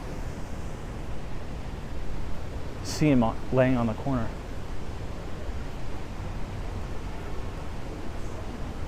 Yeah, Andy S. says Miami and New York is like the same weather tonight. You know, it's weird, not for nothing. Today felt more humid than it is in Miami, but I think it's because Miami is a very, very different type of city. New York City is more condensed.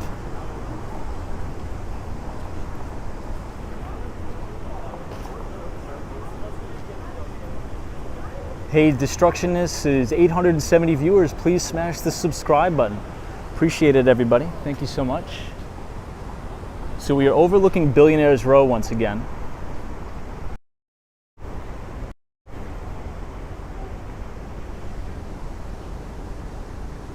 You're seeing Central Park Tower as well as 220 Central Park South. Yeah, Teresa is right. Yeah, Miami has the ocean right there. I think it's just because there's more density in Manhattan, right? So the buildings are closer together, more concrete. Like where I work in Miami, even it is humid. I'm not gonna say it's not humid. Oh, it's humid. But it's not, you know, you could walk right to the bay. There's a nice breeze off the ocean. So it's not like the same type of humidity as you have here. It could feel really, really sticky in Manhattan. Hey, Jonathan Reyes says, saludos, buenos noches. Buenos noches to you too, my friend. Thank you for joining. We're checking out Columbus Circle tonight. Destructionist is Tom. Time check, it is 10:35. Thank you so much. Cosmos says, wow, it's hotter in New York than Miami right now. Yeah, that is definitely an anomaly.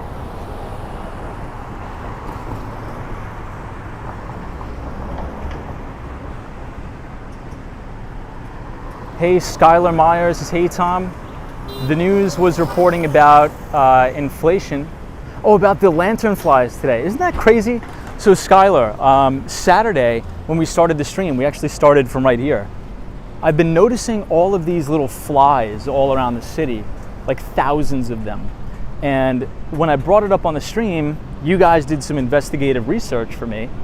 And it turns out the government is ordering everybody to kill these flies if you see them.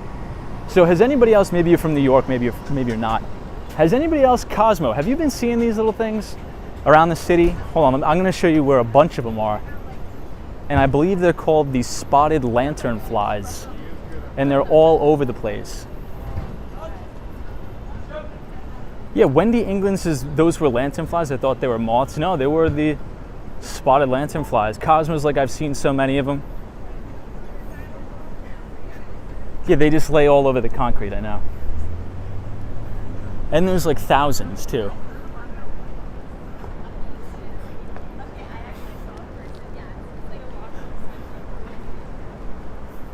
Well, I guess I'm not seeing any. There used to be all over here. Somebody says, are they harmful? I don't think so. They're harmful to other plants. So they're not harmful to humans. Oh, here's one right here. Right here. Supposedly, if you see one, you have to step on one. So sorry, little guy. Apologize. Here's another one. Oof. But yeah, so supposedly they're an invasive species that kills crops. So let's say if they migrate to upstate New York, where we have a lot of agriculture, it's not good because they'll kill all of the crops, unfortunately. Liz says, that's so strange. Isn't it nuts? I've never even seen these things before. Here's another one. Oh no, it's just a roach. Those are normal.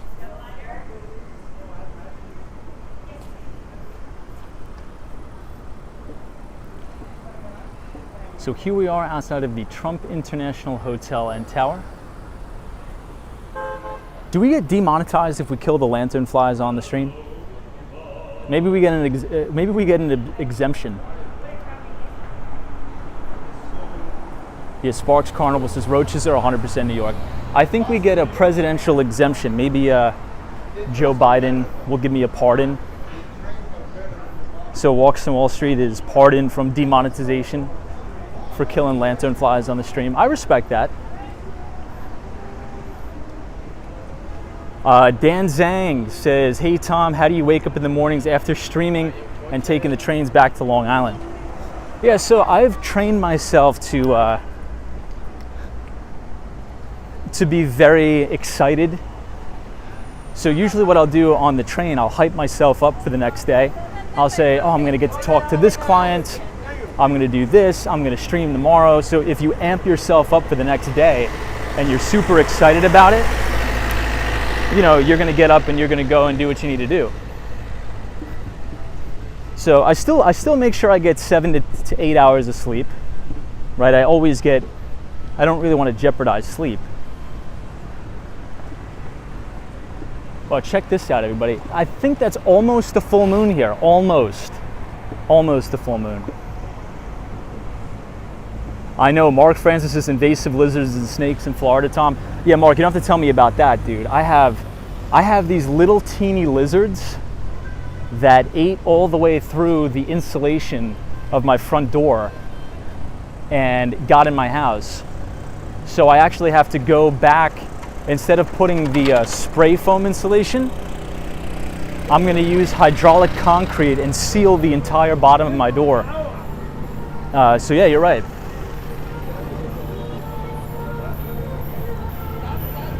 But everybody, so just to quickly recap what we were talking about tonight on the stream. We were talking about carried interest and why everybody's fighting about it. What is it?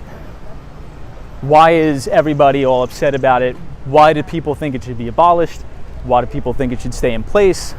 And sort of what we can do about it and why we should keep it at top of mind. So essentially, what carried interest is, if we think about the hedge fund business, if we think about private equity firms, venture capital firms, the structure, how they get paid is usually off of a 2 and 20 structure, right?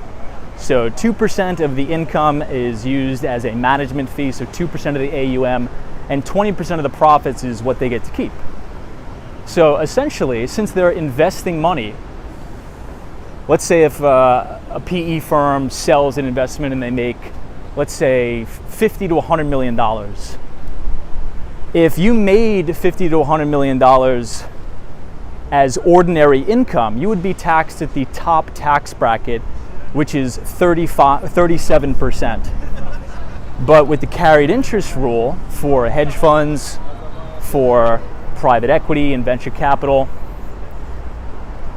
the top tax bracket for you is 20% because you get taxed at a capital gains tax, because the argument there is we're not making income because we are deploying capital. There's a very good probability that we could lose this money.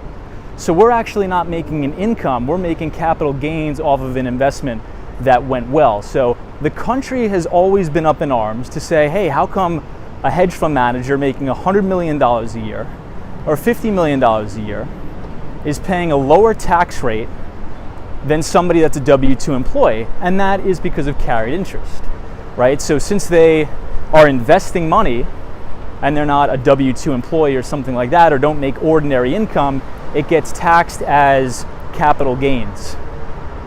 So in this bill, this new bill, they wanted to abolish the carried interest loophole, but the lobbyists from private equity, such as KKR and the like, Blackstone, lobbied Washington to say, look, we deserve a lower tax rate because we are taking on risk. We are investing into communities to make businesses run a little bit more efficiently. We are investing into marginalized communities, and therefore we are taking on the entrepreneurial risk. We are providing our expertise, so if we make money, we should get taxed at a lower rate. So I think it was important to go over that tonight on the stream. Hey, New York City Walking Show is here. What is up? Everybody, check out our friend, New York City Walking Show, good friend of mine. Safat, dude, I'm gonna send you a message. Let's meet up, let's get a cup of coffee or something, man. I'm not sure if you're gonna be in the city tomorrow, but I'm gonna be here. I'll be here tomorrow. But what's up, New York City Walking Show? Good to see you. Hope you're having a good day. Autumn Beauty says, I agree, if you work hard, make millions, why should you be penalized for it? Yeah, I mean, look, I definitely see both sides of the argument, right? So the argument, let's say if you're at a private equity firm, the argument the PE firm would make is, look, we're putting in our expertise into this. Not only are we going around to investors and raising that capital, but then we spend all of our intellectual IP identifying different businesses to invest in. And then after that, when we invest into these companies, we provide our consulting expertise to help increase the operational efficiencies of the business, hopefully make them more profitable or whatnot. In which case, when we go to sell out of those positions or exit, that's money we made off of investment. So that's why they're charged the capital gains rate. So here was what the compromise was in Washington, or at least was going to be. So the rule states if you hold an investment for 3 years or longer, you get to pay the lower tax rate, which is the long-term capital gains tax. So if you hold the investment for 3 years or longer, you get to pay the long-term capital gains tax. So the compromise was, okay, we won't get rid of carried interest. You have to meet us in the middle and say, okay, we're going to raise the limit that you have to hold your investments to 5 years. Because many times PE exits are only 2 to 3 years. So you would get more tax income from the government. But as of now, the bill stands and carried interest is alive and well. And I think it's important that we be cognizant of that, because it's a huge topic on the street. Huge topic. Yeah, New York City Walking shows to stay hydrated, man. It's so hot out. Yeah, I think I'm gonna get like an iced tea or something after this. I'm sweating, and I very, very seldom do I sweat on the stream. Hey, Ralph is here. Says, hey, Tom from Windsor, Ontario. Good to see everybody from Canada. Love Canada. Insurance practice exam says, hello, Tom. Did you see New York Life vlog tonight? I did not run into him. I ran into him a couple times, though. I run into Ann sometimes. Nuvolescosi says, it's not about being penalized. It's that if we need more tax revenue for things like infrastructure, some people can afford to pay more than others. Yeah, that's another argument too, right? So that's another argument too. So I'll give you guys my take. Not to get too political here, but I think this issue of the carried interest has gotten so carried away, no pun intended, that I think there needs to be a compromise. So here's what I would propose. And I think this is a very, very simple and rational proposal. I say we meet in the middle and we don't extend the holding time for the long-term capital gains. How about we just say, instead of the top tax bracket being 20%, let's bump it up 2 percentage points and call it a day. End of story. Let's bump it up 2 percentage points and call it a day. Everybody goes home happy. 2 percentage points, I know it's a lot, but it's not going to be the end of the world. It's going to make everybody happy. And most importantly, everybody, what this will do is it will put a stop to all the nonsensical lobbying. You know, it's essentially like a lot of these investment firms and private equity firms are essentially paying off a lot of these politicians. That takes a lot of time, it takes a lot of effort, it's a lot of malinvestment. We could be using that money on something much, much more efficient.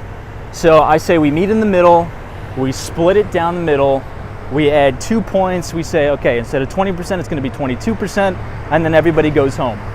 Nobody has to pay anybody off, nobody has to lobby each other, and we could all go about our business. That's my opinion. I'm not saying I'm right, I'm not saying it's going to happen. I'm just saying I think that would be the most rational approach. Hey, Sunshine After Rain, good to see you.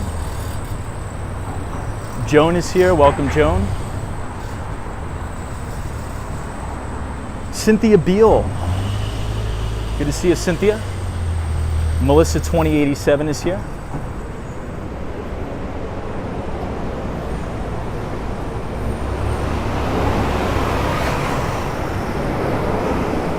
Hey, Anthony is here, says I'm coming to New York City next month. I'll be taking the subway a lot. Some night to go back to Williamsburg. Williamsburg is a fantastic area, by the way. Williamsburg is a very, very fun neighborhood. If you're staying in Williamsburg, I'll give you a little tip. Set some time out of your trip to spend some time in Greenpoint, Brooklyn. I think you're really, really going to like Greenpoint. So I actually used to live in Greenpoint, and that's one of my personal favorite neighborhoods in Brooklyn. Very unique, lots of good restaurants, beautiful views of the Manhattan skyline.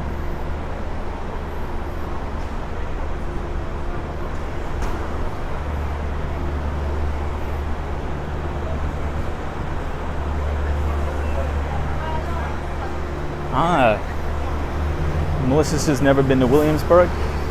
Definitely got to go. So Disney Matt says, where should I stay in New York for Airbnb? So if I was going to stay in New York at an Airbnb, I'd probably stay on the Upper West Side of Manhattan. But that's just me.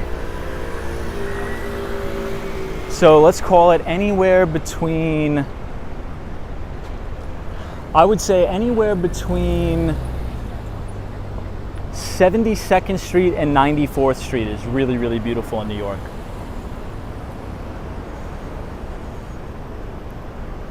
Hey, Jason X says, damn Tom, you are a real one, always streaming late at night. Yeah, I like to get a nice walk in, some exercise. You know, some statistics from last week, everybody. So on last week, I believe we managed about 17,000 steps a day on the stream. So I'm pretty excited about that. Let's keep that streak going.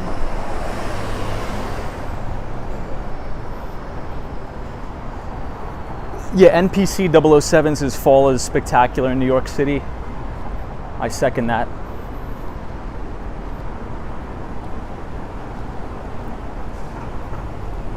Melissa says, love Christmas in New York City. That's true. Wow, everybody, we've already been streaming for 2 hours. So I guess I'll take you guys back to Penn Station with me. But if you've enjoyed the stream so far today, hit the like button and subscribe to the channel if you are new.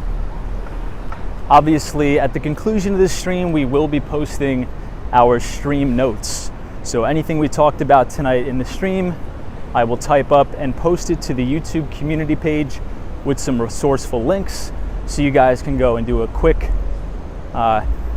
review of what we talked about. Ooh, Wendy England says Halloween is a riot in New York City. Halloween is crazy in New York. We'll be in New York City for Halloween. Actually, maybe not. I gotta see. I gotta check the schedule, but Halloween is a good time in New York.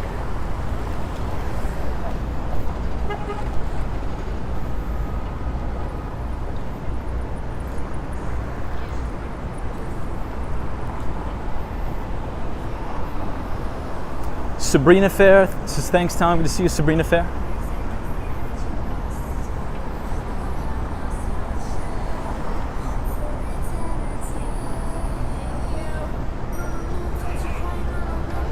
Cosmo, what is the park called that we were streaming the 4th of July fireworks? What was it called again? I forget the name, but I think that's Greenpoint, Brooklyn too, but I just forget the name of the park.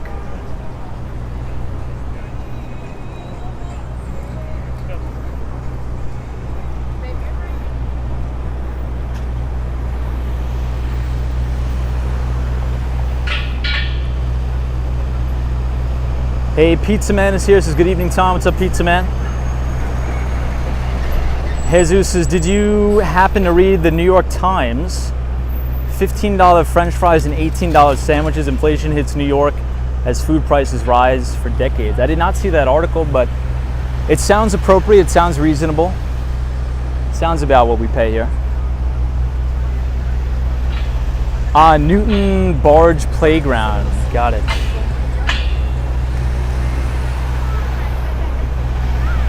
Yeah, Cosmo, that's like the spot, dude. That's like the spot to go watch the fireworks, by far. No question, no competition.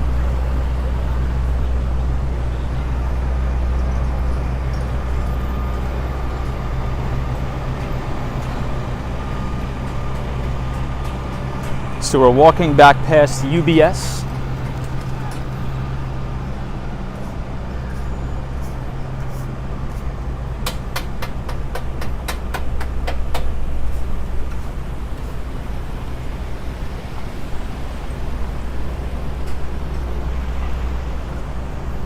Cynthia Beals is a little bit off topic, but Mar-a-Lago got raided by the FBI. I saw that too. I can't wait to get back to the train to read a little bit about it.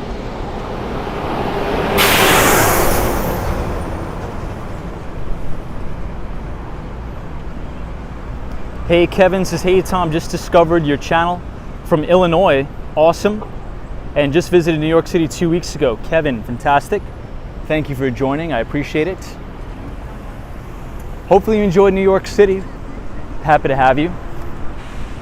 So Kevin, speaking of Illinois, our good friend Ken Griffin at a Citadel Securities will be relocating down to Miami, Florida. So hopefully next time we live stream in Miami, we'll be able to see their new office. You know, it's funny, in my teeny little WeWork office in downtown Miami at the 200 Southeast Financial Center is actually a Citadel Securities satellite office too. I saw them putting up the Citadel logos.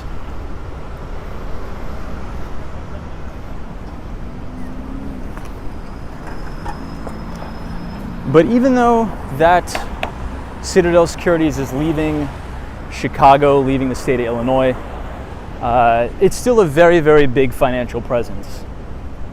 So there's a couple of hedge fund managers in particular that I know that are still in Chicago, that still love it. I think as with every city, it's just going through some growing pains.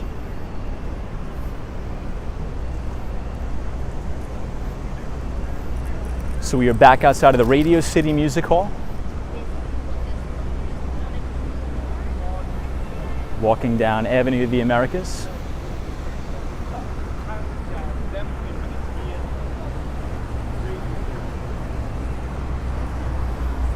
Yeah, sunshine after rain says the city looks beautiful tonight, I agree.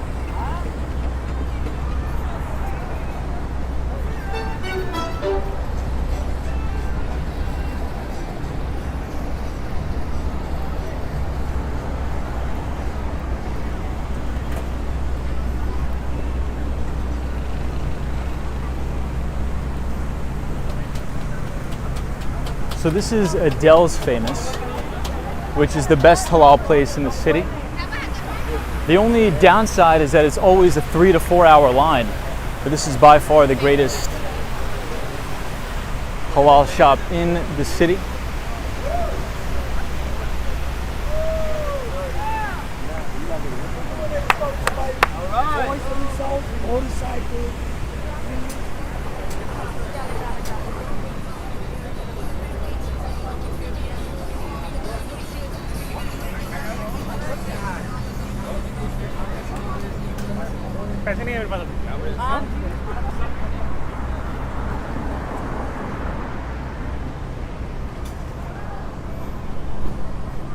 Sunshine after rain, so this must be good. I'm just trying to hurry back to the train. Can we get a quick time check in the chat? I just want to make sure we're right on time. I lost track of time and went too far uptown.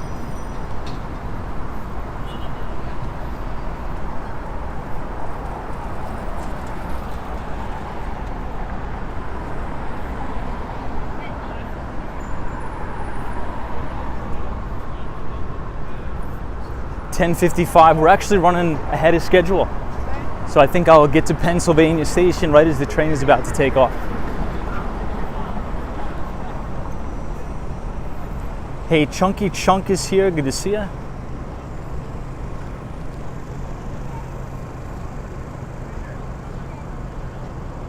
So we're right outside of the News Corporation building, home to Fox News, the Wall Street Journal, Investors Business Daily. Hey, Jordan says, how long is your ride on the LIRR? It's about 40 minutes. It's actually not too bad. And the good news is, on my particular line, we have the brand new LIRR train cars. It looks like this cab down here is not paying attention, so we may be able to cross the street early, which is a win-win for us. But yeah, it's about 40 minutes. It's not too bad.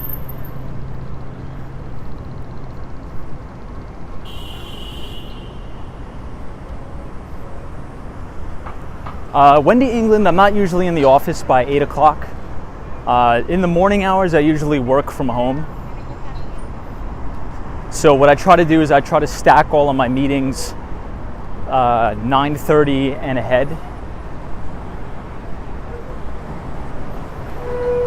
So sometimes I'm answering emails on the train.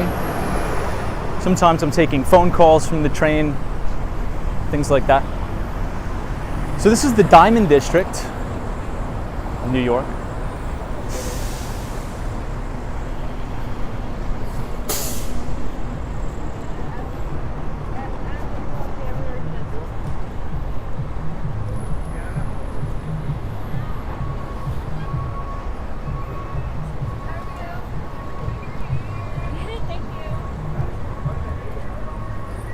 And you know what actually works out really well for me, surprisingly?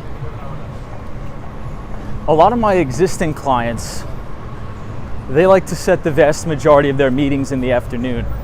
So the busiest time for me actually is right around 2:30 all the way up till about 7 o'clock. So 2:30 to 7 is like really, really busy. But the mornings are actually not bad. Pretty quiet.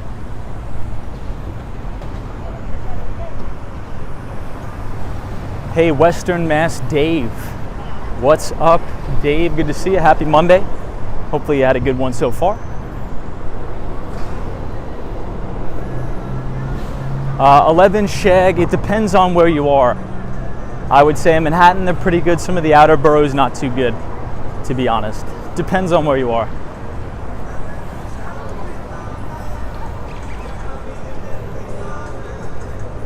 Gennaro. This is Hey Tom, hello, watching from Brazil.